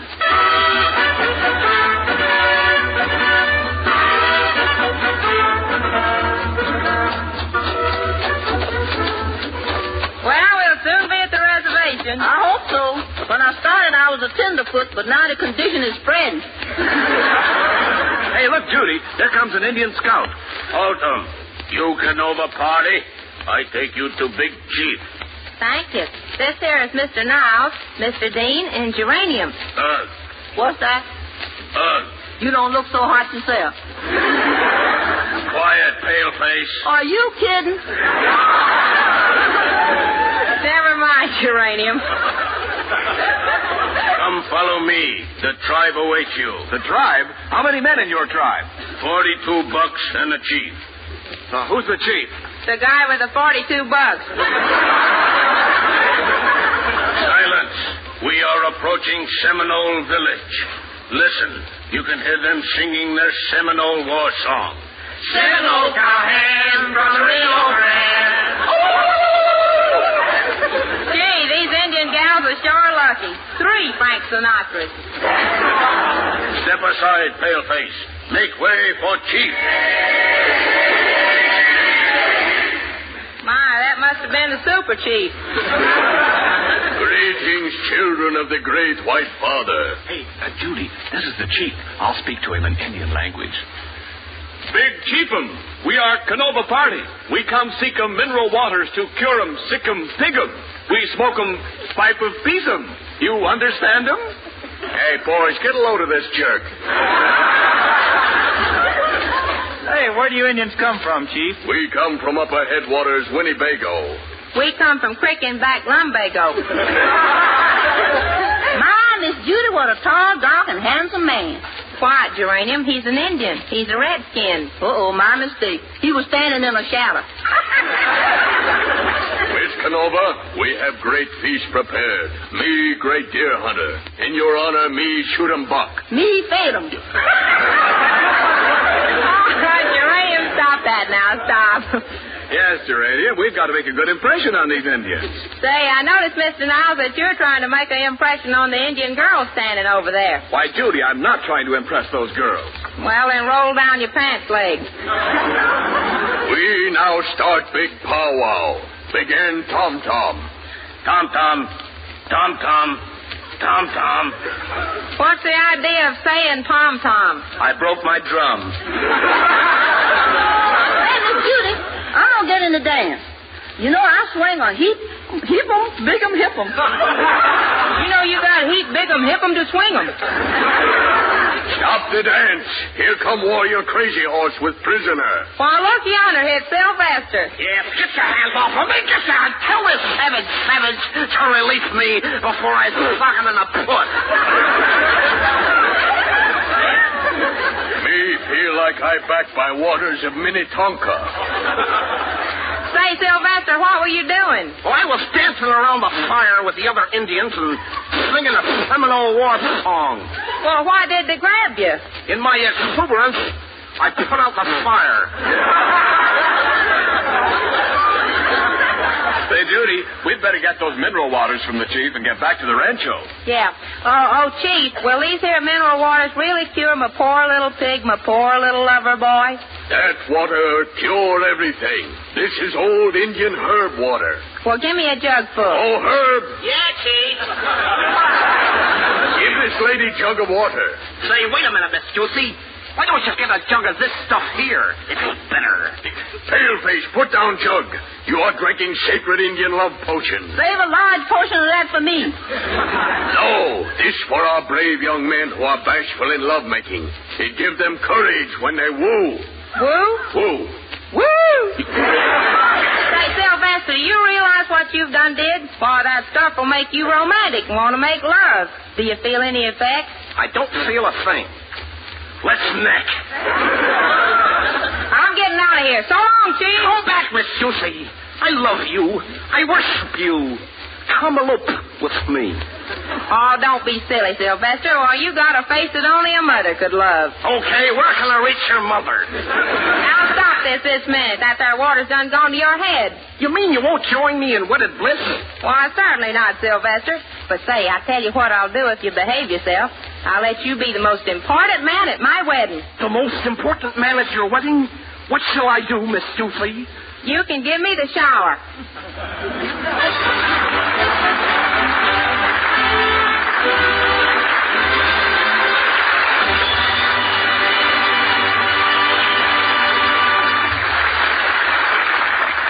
Hey, Judy, before you go into your next number, I'd like to go into a huddle with all the girls listening in.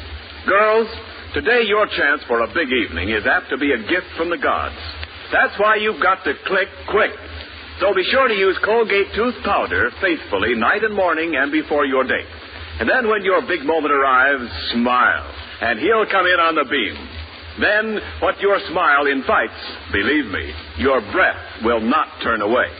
For Colgate tooth powder actually cleans your breath as it cleans your teeth. Yes, it not only removes dull surface film and lets all the dazzling brilliance of your smile come through, but at the same time, Colgate tooth powder stops oral unpleasing breath. Stops it instantly in 7 cases out of 10, as scientific tests have definitely proved. Simply brush your teeth night and morning and before every date with Colgate tooth powder, and I'll promise you a breath that's sweet and a smile that dazzles.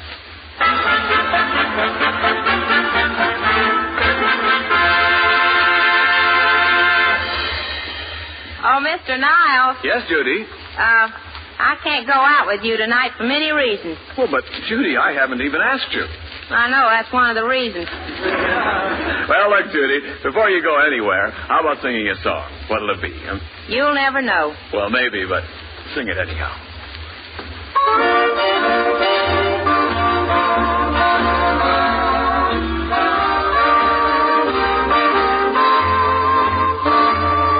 You'll never know just how much I miss you. You'll never know just how much I care. And if I tried, I still couldn't hide my love for you. You ought to know, for haven't I told you so? A million or more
help Loverboy, my pig, so I reckon I'll just have to take him to the hospital.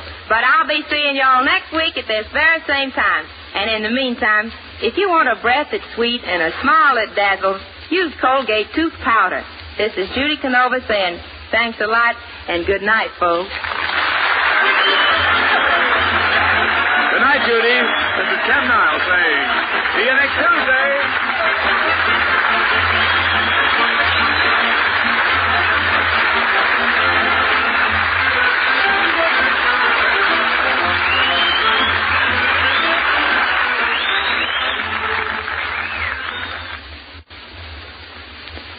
What is the 14-day Palmolive plan? Yes, what is the 14-day Palmolive plan? Ladies, it's easy. It has been proved to bring lovelier complexions to 2 out of 3 women. Here's all you do. 3 times each day, clean your skin with Palmolive soap. Then each time, take 1 minute more to massage Palmolive's beautifying lather into your skin like a cream. Then rinse. It sounds simple, but listen. 36 doctors prove this Palmolive plan brings a lovelier complexion to 2 out of 3 women. No matter what type of skin you have, dry or oily, the 14-day Palmolive plan really works. So get Palmolive. See what Palmolive can do for your skin in only 14 days. This is the Columbia Broadcasting System. The Judy Canova program will follow in just a moment. What is the 14-day Palmolive plan? Yes, what is the 14-day Palmolive plan? Ladies, it's easy. It has been proved to bring lovelier complexions to 2 out of 3 women. Here's all you do. 3 times each day, clean your skin with Palmolive soap. Then each time, take 1 minute more to massage Palmolive's beautifying lather into your skin like a cream. Then rinse. It sounds simple, but listen. 36 doctors prove this Palmolive plan brings a lovelier complexion to 2 out of 3 women. No matter what type of skin you have, dry or oily, the 14-day Palmolive plan really works. So get Palmolive. See what Palmolive can do for your skin in only 14 days.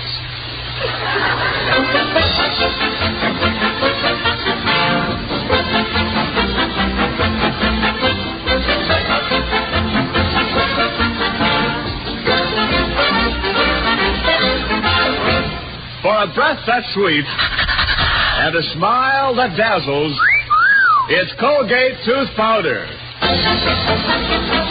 And for a riot of fun, it's the wistful, wacky, wonderful scatterbrain, Judy Canova.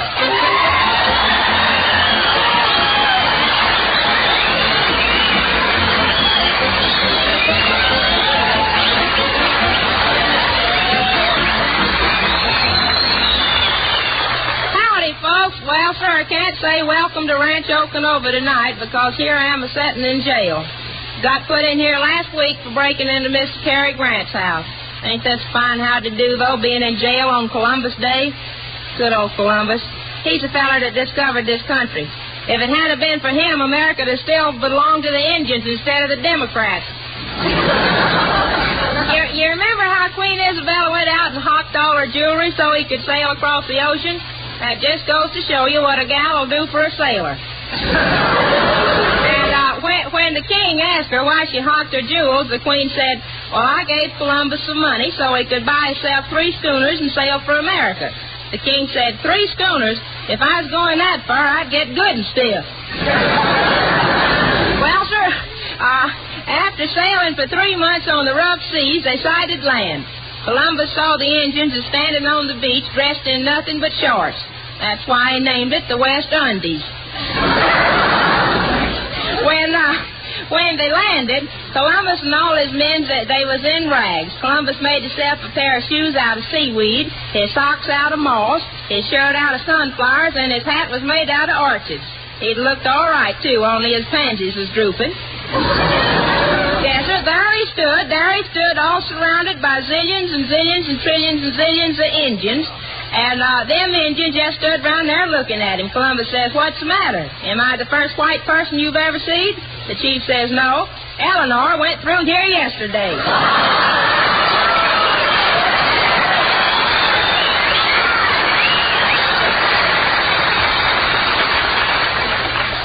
As their first song tonight, Judy Canova sings Night Train to Memphis.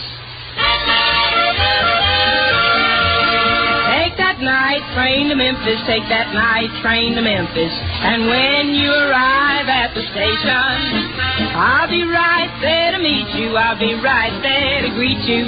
So don't turn down my invitation. Hallelujah, hallelujah. I'll be shouting hallelujah all the day.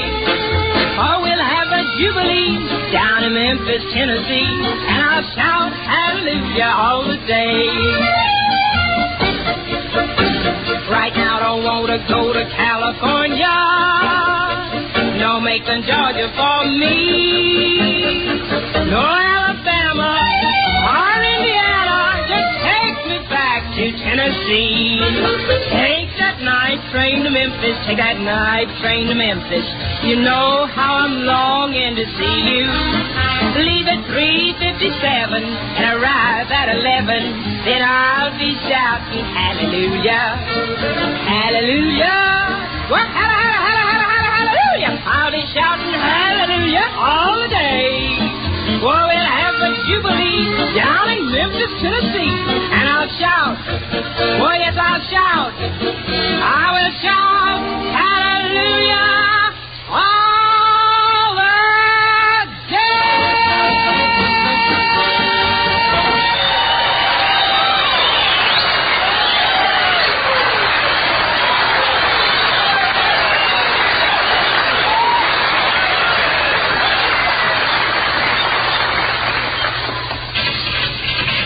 Well, Judy, I hope you're satisfied.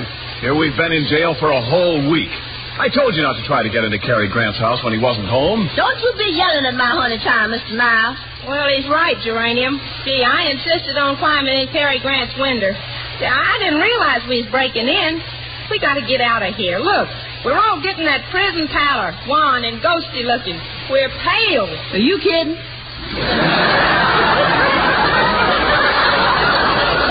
I've got to escape from here. I've got to be free. I can't stand this suspense. I must get out. There isn't a moment to lose. Sylvester, please be calm. How can I be calm? I didn't give my draft board this new address.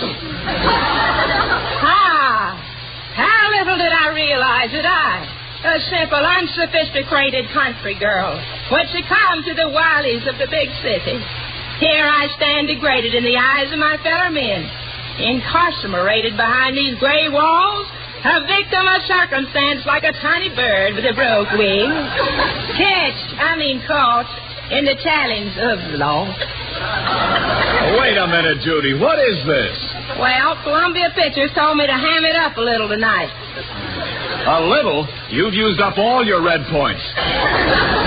Look, Judy, this is no joking matter. We've got to get a hold of somebody and get out of here. Let's see if we can attract the sheriff. Start beating with that tin cup. Oh, no, Judy. Beat on the bars, not on your head. It's no use, Miss Judy. He won't hear us way up there in his office. You just as well sit back and wait. Oh, gee, get him. Eddie Dean, the big silent cowboy. Hey, Miss Judy, I think I found a way out. A couple of these bars are about bit out of shape.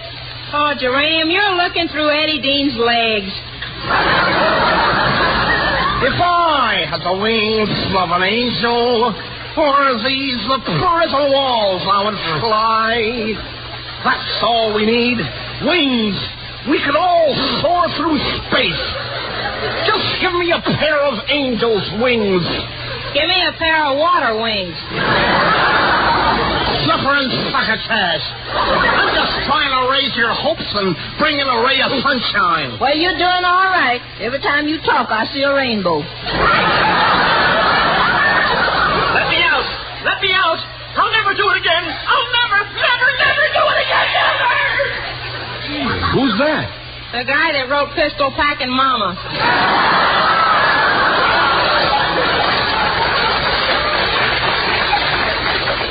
Well, I sure wish my boyfriend Pomeroy was here. He'd know how to get out of this place.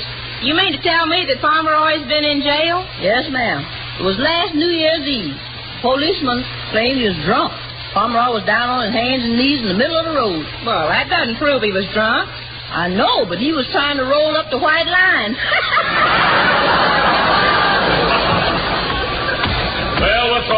back here. I'm the sheriff. No, you're the sheriff? Well, what's the idea of wearing your badge in your hair? I have to. I ran out of bobby pins. Sheriff, I demand that you release us. I'll get a writ of mandamus. I'll get a writ of replevin. I'll get a writ of corpus delicti. I'll get a writ of habeas corpus. Oh, mister, now quit putting on the writ. Oh, Chief. What is it, guard? We've got to put a higher wall around this jail. Why? Are the prisoners escaping? No, but I'm losing more ping pong balls. Now, look here, Sheriff. I'm Ken Niles, and I am a salesman for Colgate tooth powder. Young man, this is no time to talk about Colgate tooth powder. Sheriff, you don't know Mr. Niles. You can't keep him from talking about Colgate tooth powder, even in jail. I guess I ought to be the judge of that. The way to judge Colgate tooth powder is to get some first thing tomorrow morning. If you don't keep quiet, you'll get a sentence. Just listen to this sentence. Get your girl to try Colgate tooth powder. It will remove the dull surface film from her teeth and reveal the natural brilliance of her smile. Give her a breath that's sweet and a smile that dazzles. Warden! Get your girl to try Colgate tooth powder, and she wouldn't use any other kind. If you don't shut up, I'll come right in that cell. I don't have to try to sell people who have already used Colgate tooth powder because they know that scientific tests have proved that in 7 cases out of 10, Colgate tooth powder stops oral unpleasing breath instantly. Wait till I tell this to the jury. You won't need a jury to prove you're not guilty of offending if you use Colgate tooth powder. Just use it night and morning and before every date, and I'll promise you a breath that's sweet and a smile that dazzles. As Patrick Henry would say, give me Colgate or give me breath. There, I can be just as scrawny as you are, Niles. Now, look here, Sheriff. I'll give you 6 seconds to release us from this foul place, or I will personally sock you in the puss. What's he charged with? Soda water?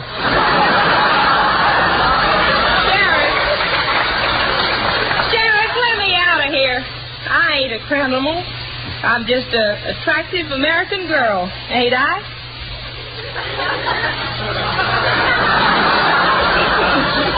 I'm a girl, ain't I? Well, I'm an American. Sheriff, if you don't let us out of here, I'm going to have the women of my club get up a petition to have you impeached. What club? The Central Avenue Lady Gin and Rummy Club. Well, you'll have a chance to prove your innocence. Your trial will start in a few minutes, and if you're not guilty, you'll be whitewashed. Whitewashed? Man, will I be gaudy. Well, I'll be back in a minute to take you all to the courtroom. I'll see you later. Oh, gosh, we're going to be tried in court just like criminals. Oh, Judy, you poor, poor girl. You poor, poor girl, you. Yeah, rest your head on my shoulder, Miss Judy, and I'll croon a little tune to you. It's called I'm Coming Home, Darling. All right, lady. I'm coming home, darling, where I know you're waiting with love that's meant for me. I'll never roam, darling, 'cause home, darling, is the place that is heaven to me. I'm coming home, darling, where I left you sighing. Come on, smile and don't be blue. I won't be gone, darling, for long, darling. I can't wait till I get back to you.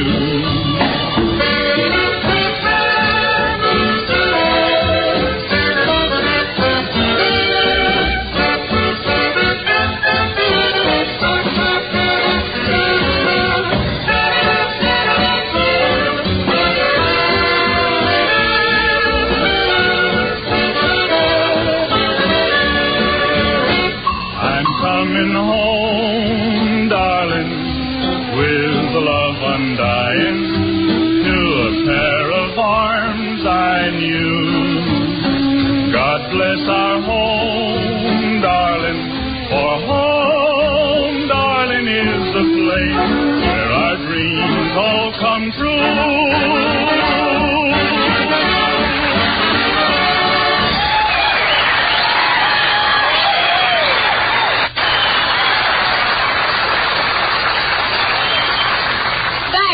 gee, that was pretty, and it did make me feel better, too. Well, come on, folks. The judge is waiting. Walk this way, miss. Did you hear me, miss? I said walk this way. I can't. You're wearing corduroy pants. Right through this door. Quiet! Quiet! Everybody in the courtroom rise. His Honor, Judge Potts! Gentlemen of the jury, be seated.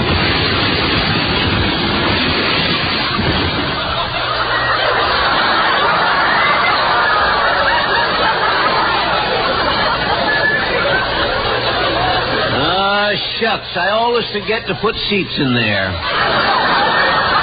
Well, clerk, hand me my gravel. Your Honor, you mean the gavel. Hand me the gravel. I keep sliding off this bench. Hey, Judge, you ready to open the first case? Yep.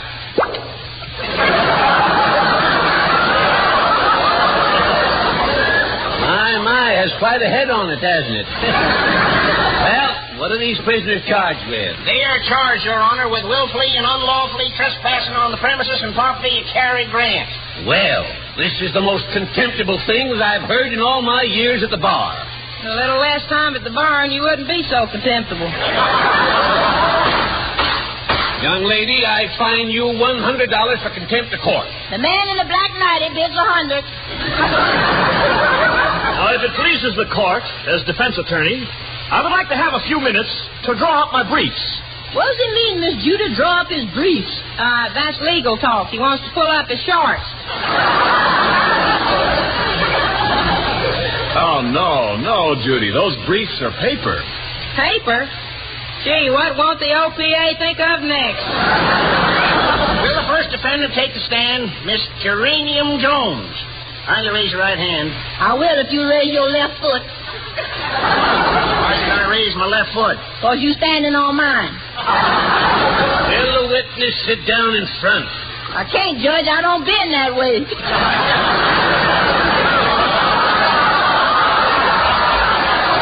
Silence! I say silence. Now, Geranium Jones, you're charged with trespassing with these other defendants. Did you aid and abet them? What? Aid and abet. Aid and abet. Aid and abet? Not in this kind of weather.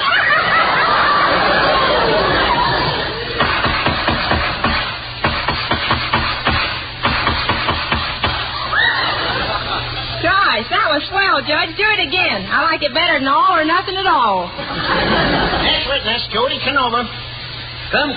Where's Miss Canova? Here I am right in front of you. You're looking at me. Oh, forgive me. I had lobster for lunch and you didn't agree with me. All right, young lady, what have you to say? Well, sir, I'll tell him a story. Guilty. But, Judge, I ain't told my story yet. I know, but I can't hang around here all night. I'm on the swing shift at Lockheed. Your Honor, let's get on with this trial. Your Honor, the state accuses this young lady of willfully trespassing and forcibly entering the premises of one Cary Grant.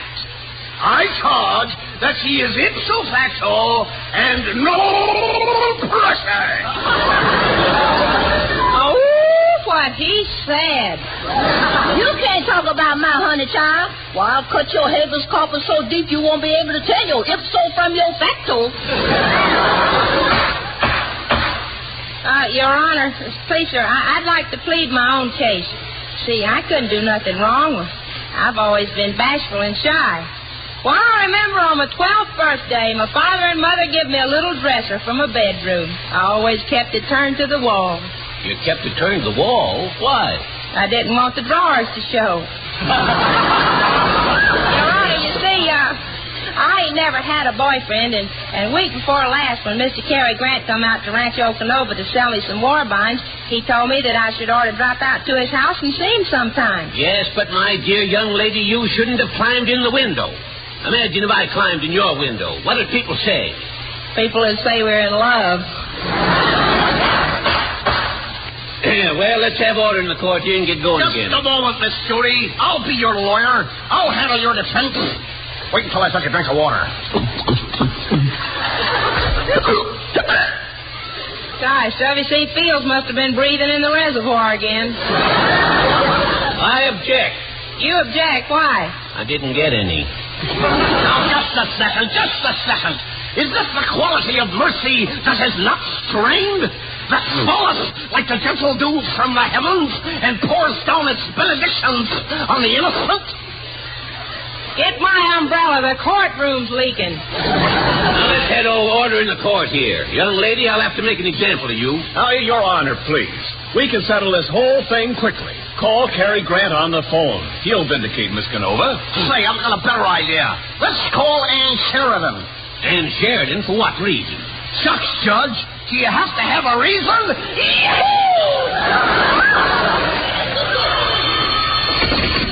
Hello, Judge Trot speaking.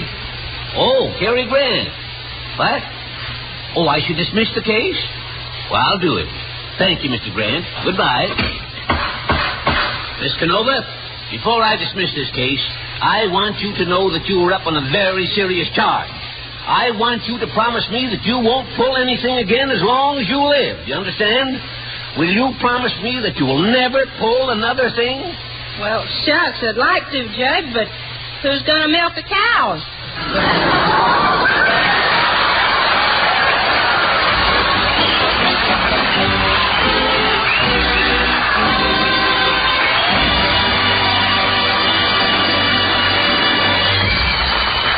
Mr. Niles. Oh, yes, Judy. Why don't you tell all the ladies listening in what you told me last night about Colgate tooth powder? I'll be glad to, Judy. Think this over, will you, ladies? The package of Colgate tooth powder I want you to get tonight promises you a breath that sweets and a smile that dazzles. Now, that's quite a promise, isn't it? But it's based on facts. Because Colgate tooth powder not only banishes dull film quickly and safely from your teeth, not only leaves them sparkling with natural brilliance, but at the same instant it gives you a breath that's sweet and wholesome. And those are facts, friends. For scientific tests have proved beyond question that Colgate tooth powder actually stops oral unpleasing breath. Stops it instantly in 7 cases out of 10. And it's just that easy, too. Simply brush your teeth night and morning and before every date with Colgate tooth powder. For a breath that's sweet and a smile that dazzles, remember Colgate tooth powder. And now, Judy, what's on tap in the music department right now? Well, Mr. Niles, I'd like to sing a song called If That's the Way You Want It, Baby, That's the Way It'll Be. Well, the way you sing it, Judy, is the way we want it to be.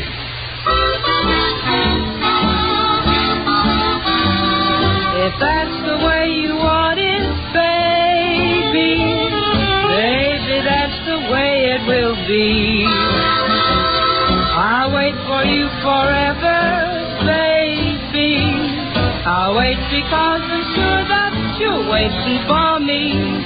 The day will come, I don't mean maybe, when you'll be mine, but definitely. If that's the way you want it, baby, baby, that's the way it will be. If that's the way you want it, little baby, baby, that's the way it will be. I'll wait for you forever, baby. I'll wait because I'm sure that you're waiting for me. The day will come and I don't mean maybe, when you'll be mine, but definitely. If that's the way you want it, my sweet baby, baby, that's the way it will be.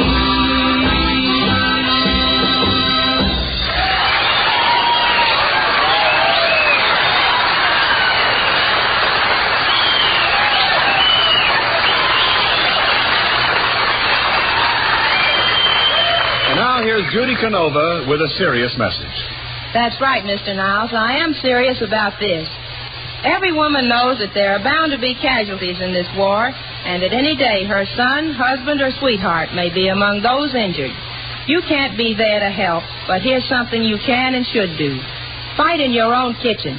The waste fats you save in your kitchen are made into glycerin. Some of this glycerin goes into sulfa drugs and other medicines that may save the life of the one you love. So save every spoonful of grease you can. Strain it into a clean tin and turn it into your butcher at once. Within 21 days, it will be on its way to save a life. Perhaps the life of someone very dear to you. Please, won't you help? Remember, ladies, no amount of waste fat is too small to save. But even more important than saving grease is getting it into hands that can make it into life-saving medicines. So take whatever fats you have already saved to your butcher the first thing tomorrow. Well, folks, we all are sure glad to get out of jail, and I'll be seeing you all back at Rancho Canova next Tuesday night at this very same time.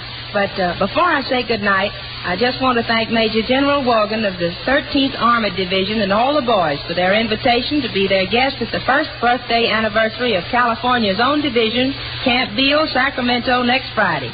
I'll be seeing you boys in. This is Judy Canova saying thanks a lot and good night. Good night, chat.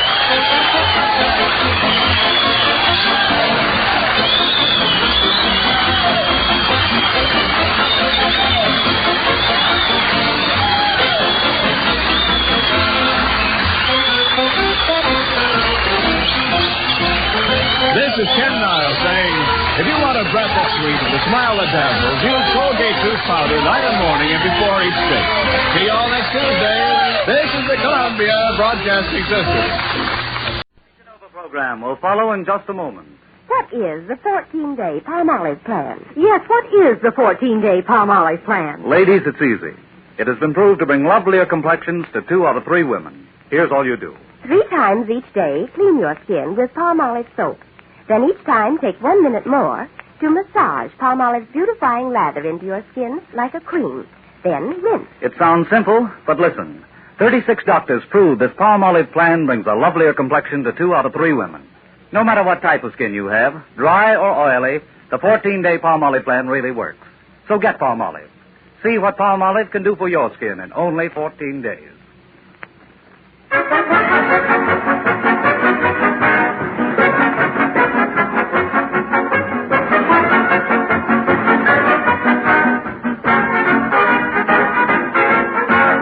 For a breath that's sweet and a smile that dazzles, it's Colgate tooth powder. And for a riot of fun, it's America's wacky, wistful, wonderful scatterbrain, Judy Canova!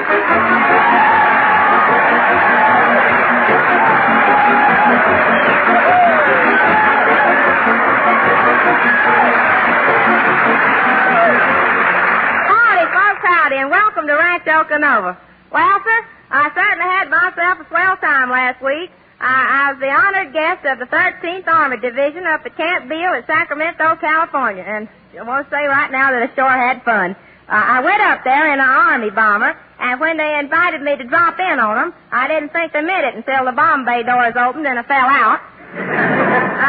I sure am glad I was wearing, 2 parachutes.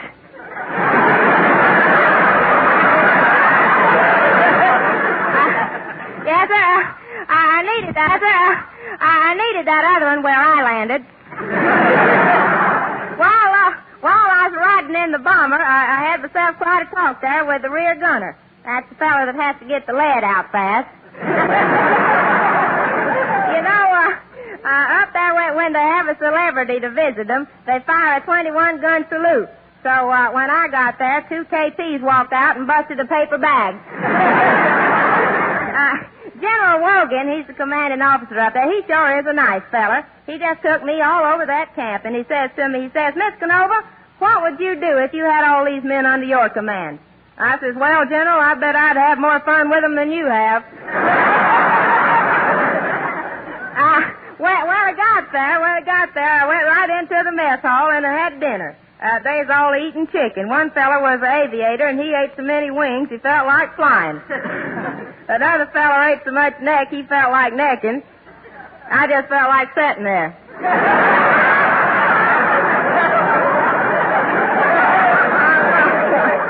Yes, sir.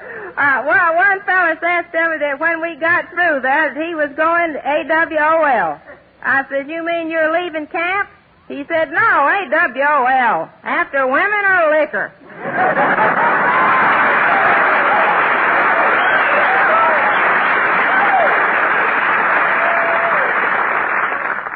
Pardon me, Miss Judy. But before you sing your first song tonight, I'd like you all to meet your new band leader. Miss Judy, let me present Mr. Charles Dance. How do you do, Miss Canova? Howdy. Say, he's sure cute, ain't he, folks?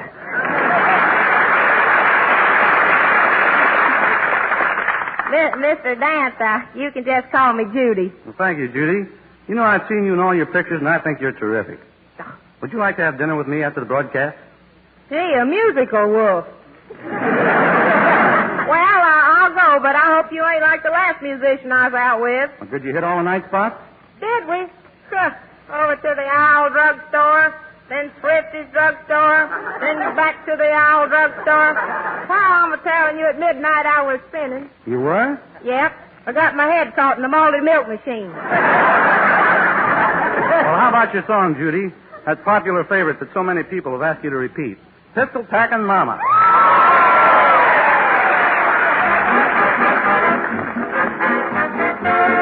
Listen to the story of a cross-eyed gal named Peg. She shot a pistol in the air and hit him in the leg. He said, lay that pistol down, babe. Lay that pistol down. Pistol packing mama. Lay that pistol down. Never flirt with a gal named Tess down old Texas way. 'Cause if you do, I'm telling you, is what you have to say. Oh, won't you lay that pistol down, babe? Lay that pistol down. Pistol packing mama, lay that pistol down.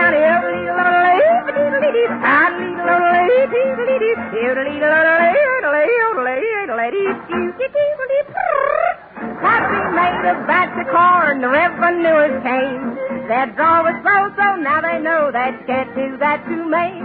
Well, lay the pistol down, babe. Lay that pistol down.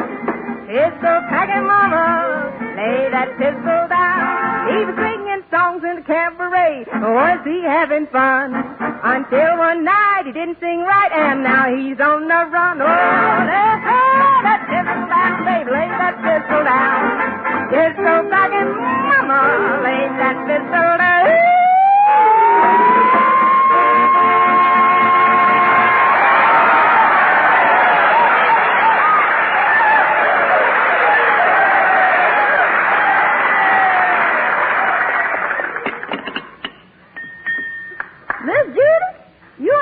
Dinner, you just sitting there playing with them utensils.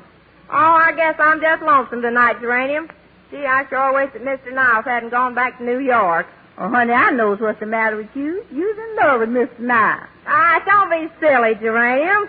Then quit putting butter on your hair and combing your pancakes. Oh, cut that out. Now, Mr. Niles ain't interested in me. Oh, I guess I just don't appeal to no man. Oh, that ain't so, honey. You told me you was engaged once. Oh, that. Oh. Yeah, I was engaged to a fella once. But, see, one night we played a game. First I hid, and then he hid. That was 2 years ago. I ain't seen him since. Well, I'll never forget the first man I was engaged to. He was an aviator. He got me a job at the flying field. What were you, Geranium, a hostess? Oh, no, honey. I was essential to the pilots. They needed me for the first solo flight. Well, what did that first solo flight consist of? Once around me. Well, tell me, Geranium, how did you happen to break off with him? Well, honey, one night I caught him in the arms of another woman. Boy, was I jealous. I bet you turned green. I tried, but I couldn't make it. But Pomeroy likes me. Yeah, I'll never forget the first time he put his arms around me. He hugged me tight and he says, honey, you remind me of the book I'm reading. What was the name of the book? All This and Heavy, too.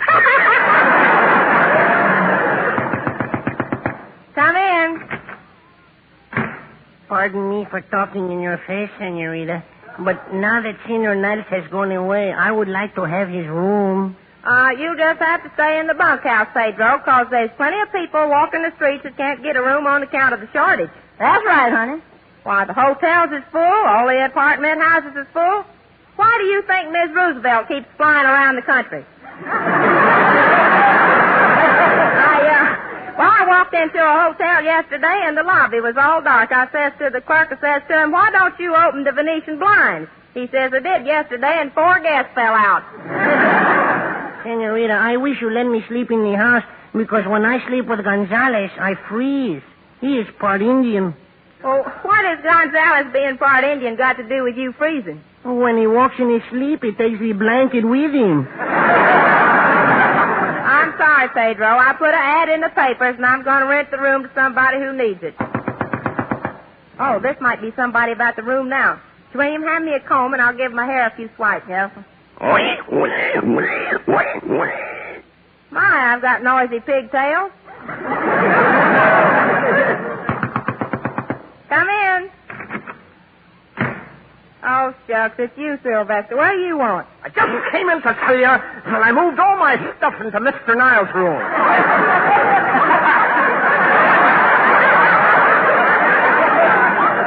You know, it's silly me sleeping out in the stable with the horses. Besides, there's a leak in the roof, and when it stormed last night, it rained right on my face. The storm ain't over yet. Well, I refuse to sleep any longer with those horses. You know what happened to me last morning? That new ranch hand, Bud, he came in at 5 o'clock. He threw a set of harnesses on me. Before I could explain to him, I had plowed 6 acres of alfalfa.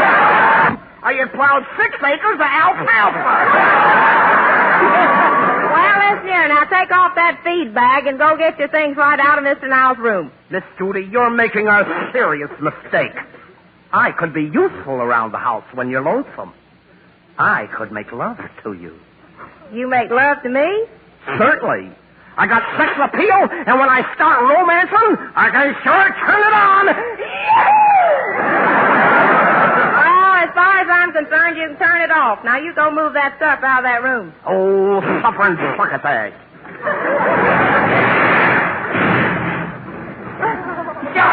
Basement! Poor feller, he's so mad he didn't know where he was going. Well, Pedro, what's the matter with you? You've been sitting there holding your jaw. Oh, I got a toothache, Senorita.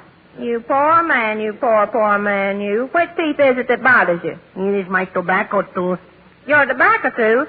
Let me see. It is this one, Senorita. My bicuspidor. Oh, Pedro, you're impossible. Don't you care for your teeth? I do not care for them when they ache. No, I mean, don't you care for them like Mr. Niles told you? You know, for a breath that's sweet and a smile that dazzles, brush your teeth with Colgate tooth powder night and morning and before every date. But, Senorita... Now, you listen to me, Pedro. If you don't want your teeth to put up a miserable showing, use this here Colgate tooth powder. It'll take off that stuff that Mr. Niles calls surface film. It'll show up your teeth so they sure enough sparkle when you smile. And it'll make your breath real sweet, too. See, Senorita, I remember Mr. Niles always said Colgate tooth powder cleans your breath as it cleans your teeth. Yep. Colgate tooth powder stops that all unpleasing breath. Stops it instantly in 7 cases out of 10. Scientific tests sure have proved that. So, Pedro, you just brush your teeth night and morning and before every date with Colgate tooth powder for a breath that's sweet and a smile that dazzles. That's it, Colgate tooth powder, see? See. Oh, maybe this is somebody about the room. Come in. Hello, Eddie Dean. Oh, hello, Miss Judy. Say, now that Ken Niles is gone, how about you, me, and going for a horseback ride in the moonlight? Well, I can see us now, Miss Judy, riding along the trail. We stop under a tree. Your horse should reach over and kiss my horse. Well, I'd feel like doing the same thing. Well, go right ahead, Ed. It's your horse. Then I'd light a fire and we'd sit there. And I'll pull out my old trusty guitar and croon you a tune. Yeah, like what? Well, like the Song of the Trail, written by our new orchestra leader, Charlie Dant. Go ahead, Eddie.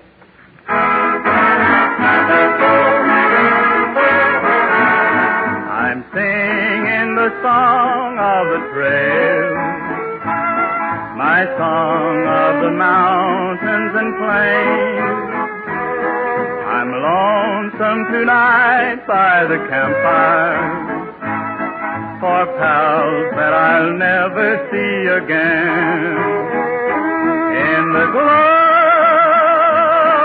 of the embers, they pass by, one by one. Comes the dawn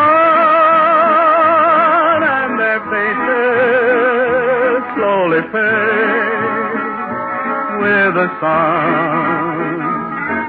I'm singing the song of the trail of days long ago in the West. I'm lonesome tonight for that trail, for gals that I always love the best. Let me ride down that trail to the gal that I love best.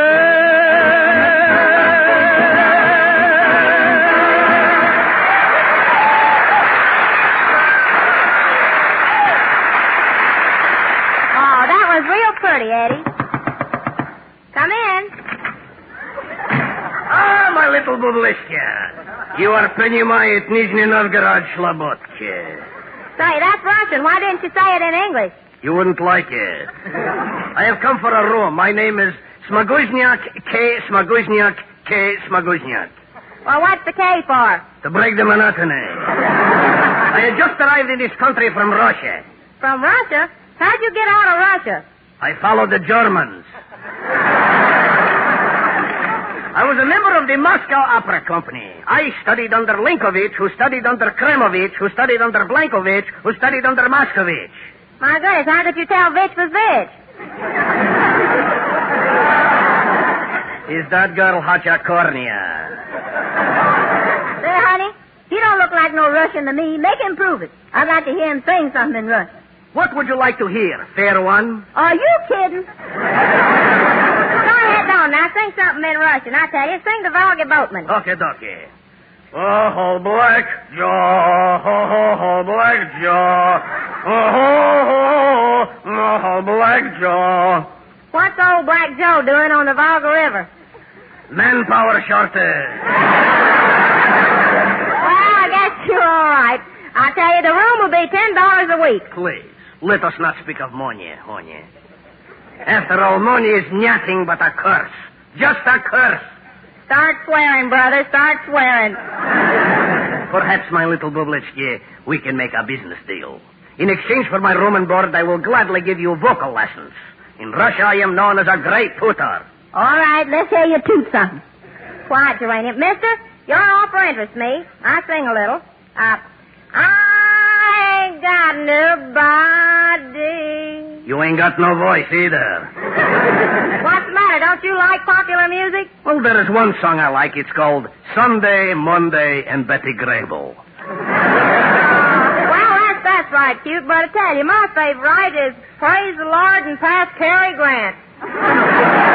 Enough of this. Let me hear you sing.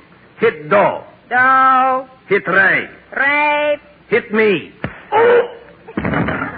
Now pick me up. I don't think you're a very good teacher. Tell me, who'd you ever teach, anyhow? Every night I teach Lana Turner and Hedy Lamarr and Paulette Goddard. Now, wait a minute. They can't sing. Oh, you're wasting your time. She is so young. I will introduce you to the masters. Have you ever heard of Rachmaninoff, Tchaikovsky, Shostakovich, Kusavitsky? Why, sure, I never miss a Notre Dame game.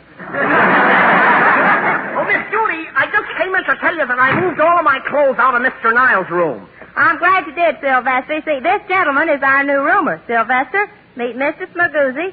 Mr. Smagoozy, meet Sylvester. Well, greetings and salutations. A peasant. Flee. In my country, that means fight, Bud. Yes, in my country it means fight. What do you know? We're both from the same country. Say, I don't like your looks, Bud. And if you still want to fight, I'll slap your puss if you meet me down by the swamp. Slap my puss here. It's just as damp. Now, Sylvester, you leave this gentleman alone. He's just new in our country. Why, he ain't even a citizen. Don't say that. I got my third papers. Third papers? Say, Mr. Masmoogie, you're only supposed to get your first and second papers. The government ain't supposed to send you a third paper. That's what I keep telling my draft board. Well, enough of this. Come on, I tell you, I'll show you to your room. It's the best room in the house, Mr. Smagoozy.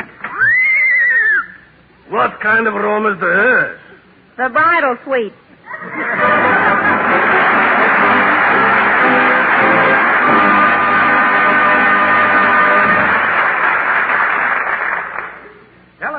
Miss Judy Canova. That's me. Thank you. Just, this here writing is so close to the paper. Say, mister, can you read this for me, please, sir? Why, certainly, Miss Canova. Why, it's from Ken Niles. And Ken says, here's something you'll agree makes sense and lots of it. Today's Colgate tooth powder promises you a breath that's sweet and a smile that dazzles. A double protection for your charm that you can't afford to pass up. For Colgate is one tooth powder that will remove the dull surface film from your teeth, revealing all their natural attractive sparkle, and at the same time bring you the priceless assurance that your breath is sweet and wholesome. Simply brush your teeth with Colgate tooth powder night and morning and before every date. Then step out confident in the fact that scientific tests have definitely proved Colgate tooth powder actually stops oral unpleasing breath. Stops it instantly. Let me add, in 7 cases out of 10. So remember, friends, for a breath that's sweet and a smile that dazzles, get Colgate tooth powder, won't you? That's it, Colgate tooth powder. Love to you all. Signed, Ken.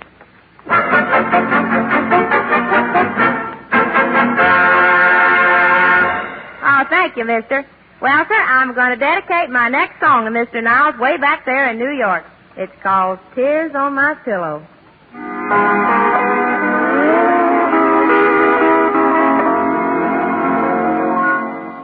Tears on my pillow each morning. I cry when I dream about you. When I should be sleeping, I just lay there weeping, wondering if you're weeping too. I'm trying so hard to forget you, but that's not so easy to do. With tears on my pillow each morning, tears that I've shed over you, tears on my pillow each morning. I cry when I dream about you. When I should be sleeping, I just lay there weeping and wondering if you're weeping too. I'm trying so hard to forget you, but that's not so easy to do. With tears on my pillow each morning, tears that I've shed over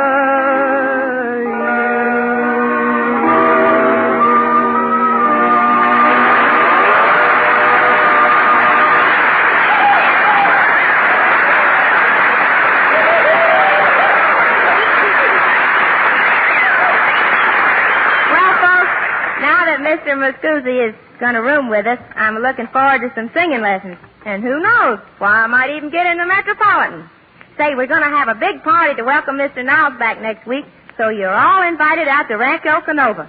I'll see y'all there next Tuesday night at this very same time. This is Judy Canova saying thanks a lot and good night, folks. Good night.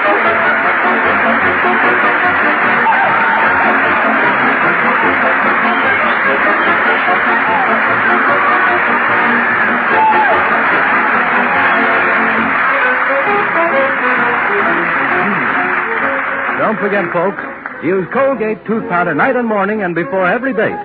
I'll promise you a breath that's sweet and a smile that dazzles.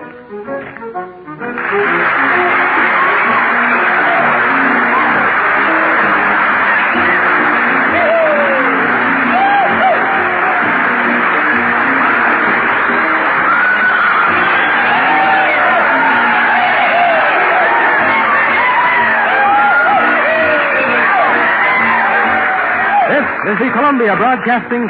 The Judy Canova program will follow in just a moment. What is the 14-day Palmolive plan? Yes, what is the 14-day Palmolive plan? Ladies, it's easy. It has been proved to bring lovelier complexions to 2 out of 3 women. Here's all you do. 3 times each day, clean your skin with Palmolive soap. Then each time, take 1 minute more to massage Palmolive's beautifying lather into your skin like a cream. Then rinse. It sounds simple, but listen. 36 doctors prove this Palmolive plan brings a lovelier complexion to 2 out of 3 women. No matter what type of skin you have, dry or oily, the 14-day Palmolive plan really works. So get Palmolive. See what Palmolive can do for your skin in only 14 days.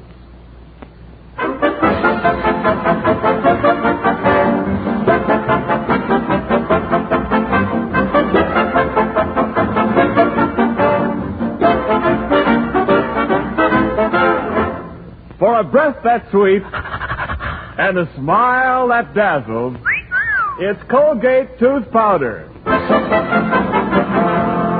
And for a riot of fun, it's America's wacky, wistful, wonderful scatterbrain, Judy Canova.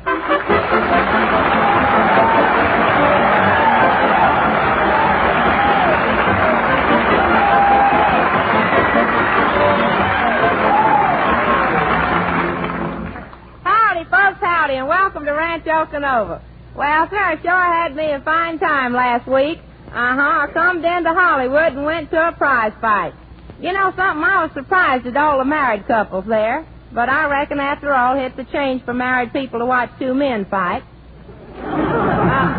I sat myself down there in a ringside seat, and I was so close to the fighter's corner that one of the seconds got excited, sponged me off, took one look at me, and says, "You know, your face sure took a beating that last round." That's what he said. You know something? They're even having laundry trouble at the prize fight.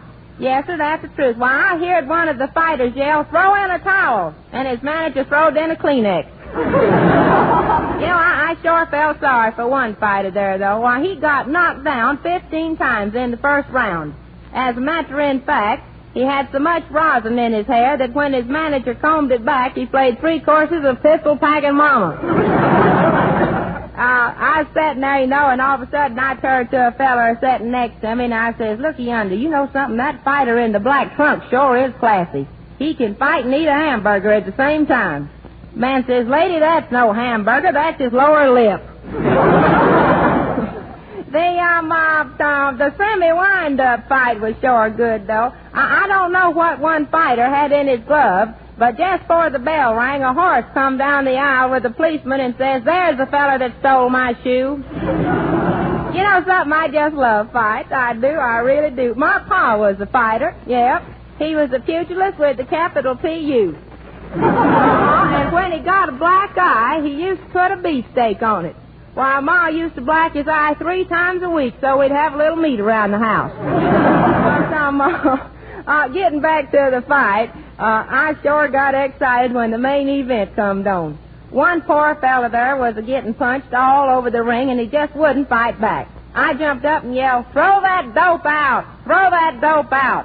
You know, I never did get back in that place.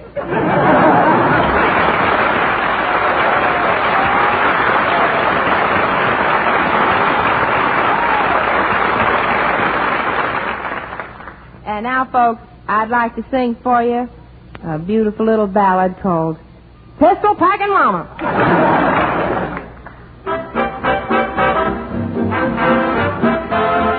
Listen to the story of a redhead gal named Peg.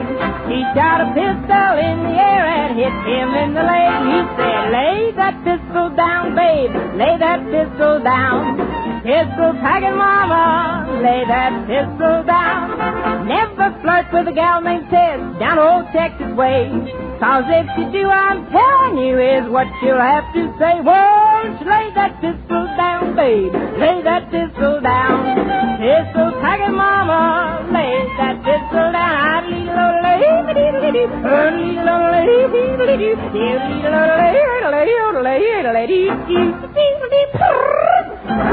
Made a batch of corn, the revenuers came. Their draw was slow, so now they know that you can't do that to me. Oh, lay that pistol down, babe, lay that pistol down. Pistol packing mama, lay that pistol down. He was singing songs in a cabaret. Now was he having fun? Until one night he didn't sing right, and now he's on the run. Oh, lay that pistol down, babe, lay that pistol down. Pistol packing mama, lay that pistol down.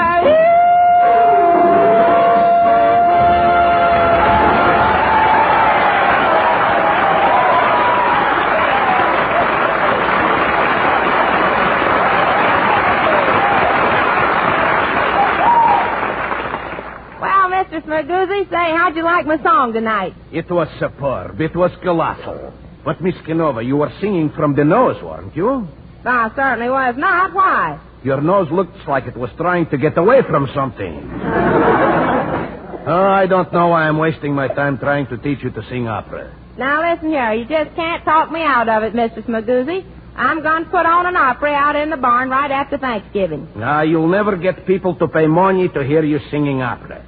Well, I'm going to use a new system. I'll let the audience in free and then charge them when they try to get out. Now, let's get busy here and select the music. Well, how about Il Trovatore by Verdi? Or Carmen by Bizet? Nope, I'm going to do either The Unfinished Sympathy by Sherbert or The Flight of the Stumblebum by Ripsor-Korsakov. This should happen to me, the great Schmaguzniak, who played a concert for the great Duke of Nottingham. You knew the Duke of Nottingham? Knew him. Every week I used to shoot at his country seat. Did you ever hit him? Silence. We will now run over this duet from Carmen. Ready? Sing.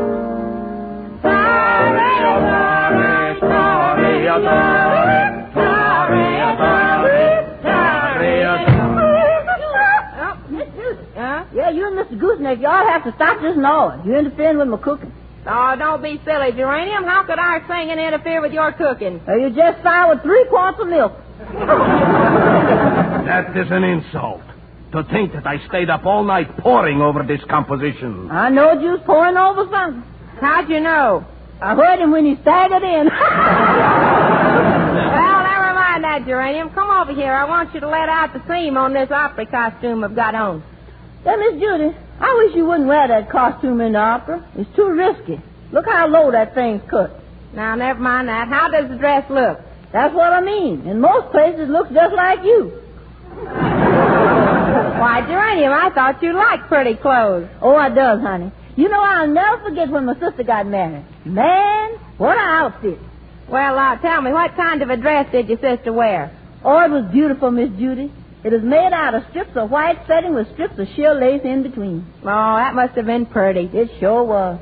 It was like looking through Venetian blinds at night.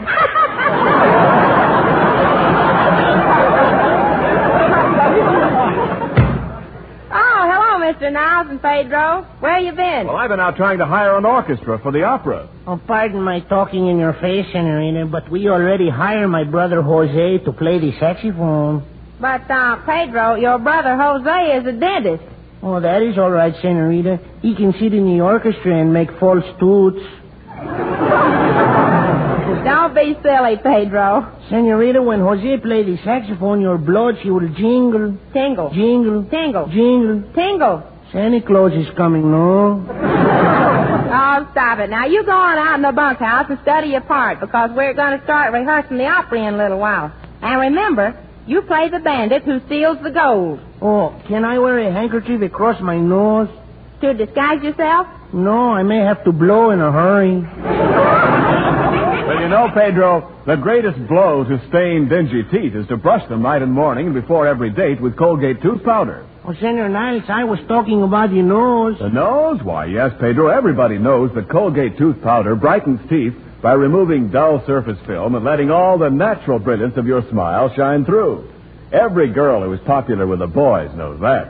Oh, Senor Niles, speaking of girls, I have a new girl. Her name is Elizabeth. What? My girl's name is Elizabeth. You know, Beth. Oh, I get you, Pedro. For a breath that's sweet, tell her to use Colgate tooth powder. Because Colgate tooth powder has a double action.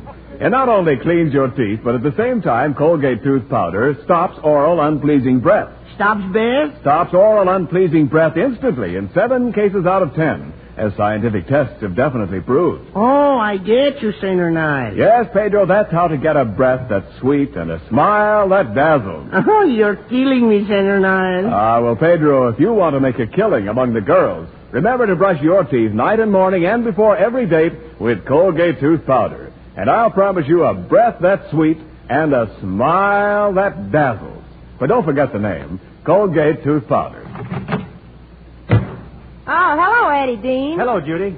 Say, Pedro, what are you doing hanging around Miss Judy? Why, for 2 cents, I'd shoot you full of holes. Oh, I'm not afraid of you, Senor. I am tough, too. Oh, yeah? Well, see this scar? Si, Senor. Gunfight, 1929. Senor, you see this scar? Yeah. Appendicitis, 1942. Well, go on out to the bunkhouse, Pedro, before you have us all in stitches. Oh, si, Senorita. Buenas noches. Hasty banana. Say, Miss Judy, I just learned a new song, and I'd like for you to hear it. All right, Eddie, let's have it. It's called Oh, What a Beautiful Morning.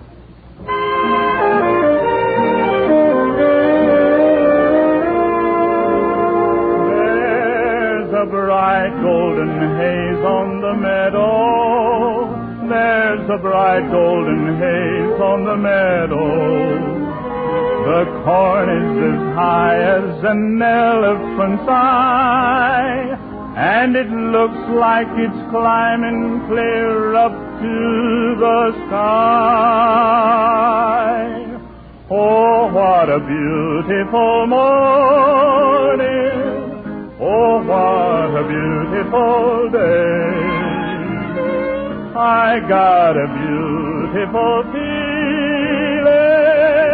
Everything's going my way.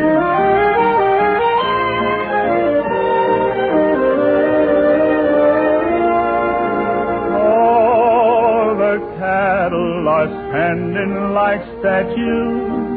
All the cattle are standing like statues. They don't turn their heads as they see me ride by. But a little brown maverick is winking her eye. Oh, what a beautiful morning. Oh, what a beautiful day. I got a beautiful feeling. Everything's going my way. What a beautiful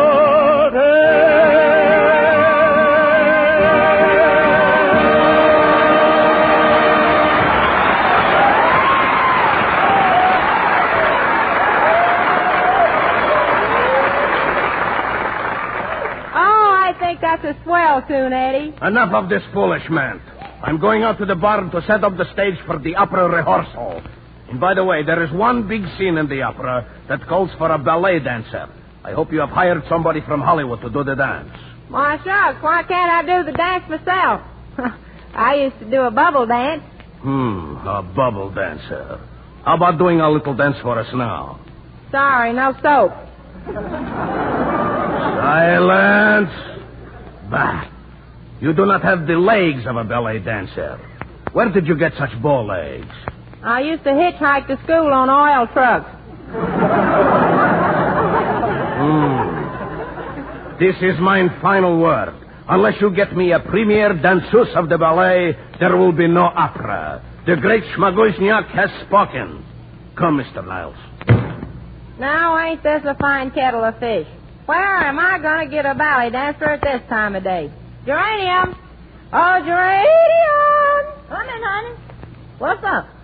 Say, Geranium, do you know anything about ballet dancing? No, honey, I dances with my feet. But you know, I was quite a dancer. Why, in my day, they used to call me Geranium Jones, the gal who has more curves than the Lincoln Highway. Yeah, sure got a lot of detours now. Oh, shucks. You know, Mr. Smagoozy threatens to throw up the opera unless I can get a ballet dancer. Greetings and salutations and all kind of stuff and things. Hello, Sylvester. Say, I saw all the fellows congregating out in the barn, so I figured you were by yourself, and I'd pay you a visit. You know, be one of the girls. Well, thank you, Sylvester. Be one of the girls. Ain't that nice, though? Say, jumping grasshoppers. Oh, you want to be one of the girls. Sylvester, you're the answer to my prayers. Okay, let's neck. No. You said you wanted to be one of the girls. Well, that's what you're going to be. I want you to put on one of my dresses and pose as a famous ballet dancer. Here, get into this dress. Oh, suffering succotash. Hey, honey, I don't think Mr. Sylvester can get in your dress. Well, I'm going to measure him and see. Here's the tape measure, and I'll start measuring. And, Sylvester, you can write the figures down as I call them out. All right, first, neck 16. Neck 16. Chest 44. Chest 44. Waist 34. Waist 34. Well, Miss Judy, go ahead. I'll have to get a bigger tape measure. This dress is going to be short, so you'd better sew a raffle on the bottom.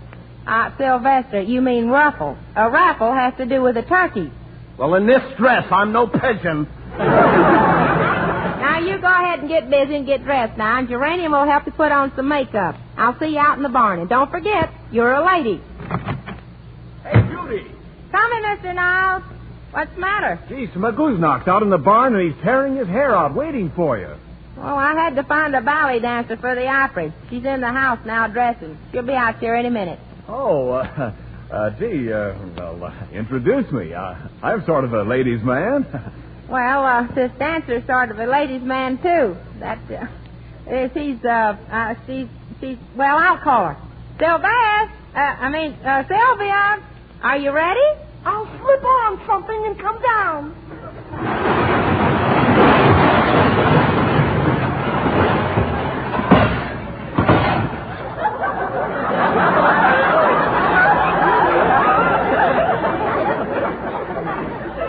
Well, she slipped on something. Mr. Niles, I want you to meet my girlfriend, the famous ballet dancer, Sylvia Sylvester. Oh, well, it's indeed a pleasure to meet you, my fair Sylvia. You're such a dainty little flower. Dainty flower, he says. Yeah, wait till he gets a load of your stems. Come, Sylvia, darling. Mr. Smagooznok's waiting for you. Allow me to escort you to the barn. Oh, Judy, do you think I should? Judy, isn't she cute? You can see she doesn't know much about men. Yes, sir, I know you're a kind brother. What? I said, I have a very kind brother. Oh, you have a cute little catch in your voice. Yeah, she's liable to get caught any minute. Sylvia, I wish you'd lift your veil so I could see your face. I'll bet you have the skin of a peach. Yeah, furs and all. Well, Sylvia, Mr. Smagoozy's are waiting for us, so I guess we better go. Come, Sylvia, put your little hand in mine. Your hand is rough. Well, back in the old country, we girls have to help out on the farm. Is that what makes your hand rough? Yes, that's my old cow hand.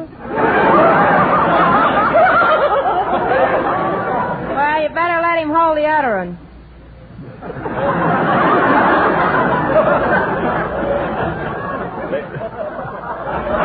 Hey, Judy, would you do me a favor? Go make some kind of an excuse to Mr. Smagooznok.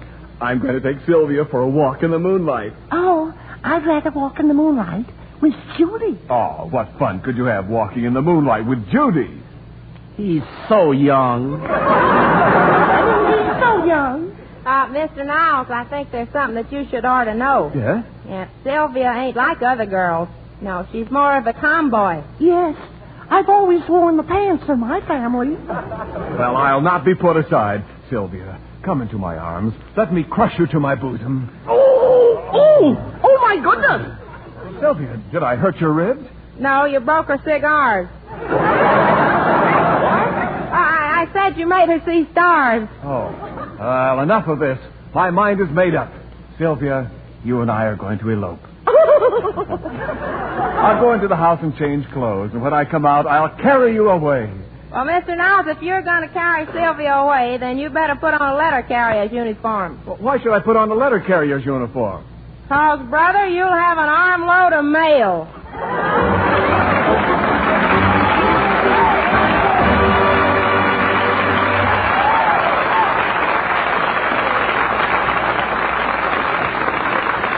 Before Judy sings her next song, let me tell you that the package of Colgate tooth powder I want you to get tonight promises you a breath that's sweet and a smile that dazzles.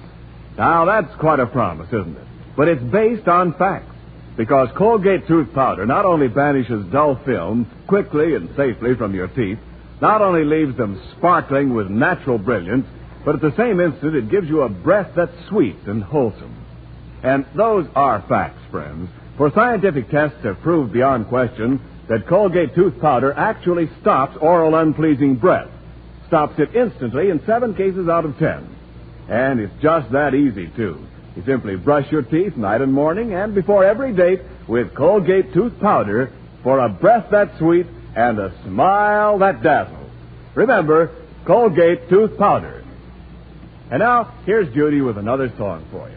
With Charles Dant and his orchestra, Judy sings, Have I Stayed Away Too Long?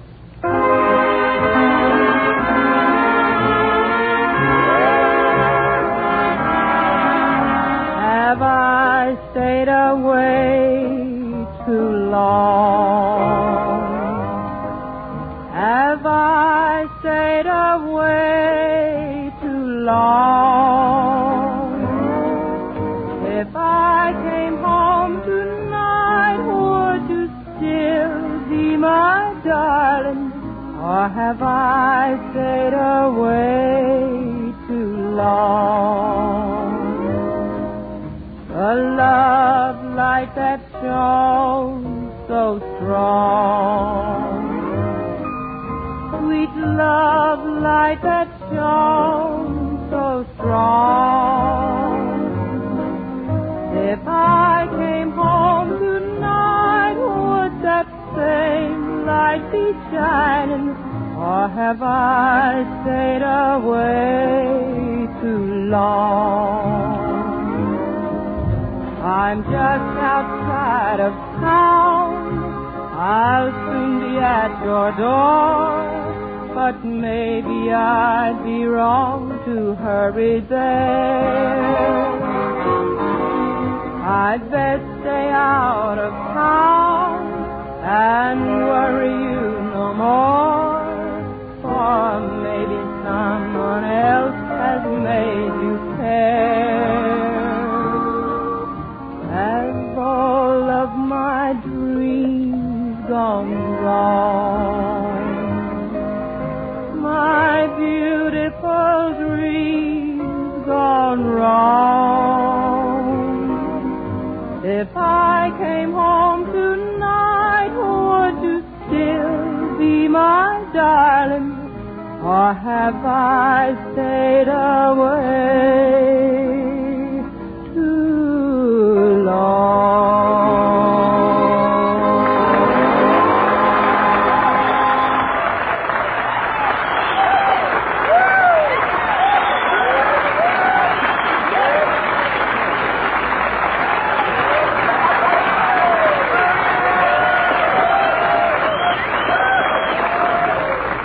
Folks, our time is up, but we'll all be seeing you next Tuesday at this very same time. Say, come on out for Thanksgiving dinner. We'll be looking for you. This is Judy Canova saying thanks a lot and good night, folks. Good night, Jack.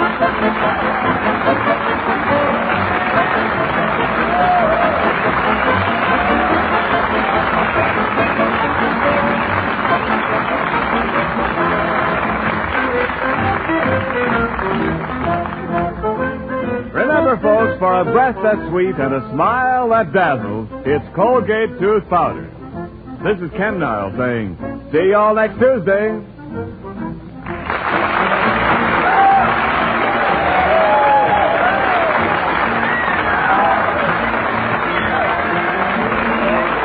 This is the Columbia Broadcasting System.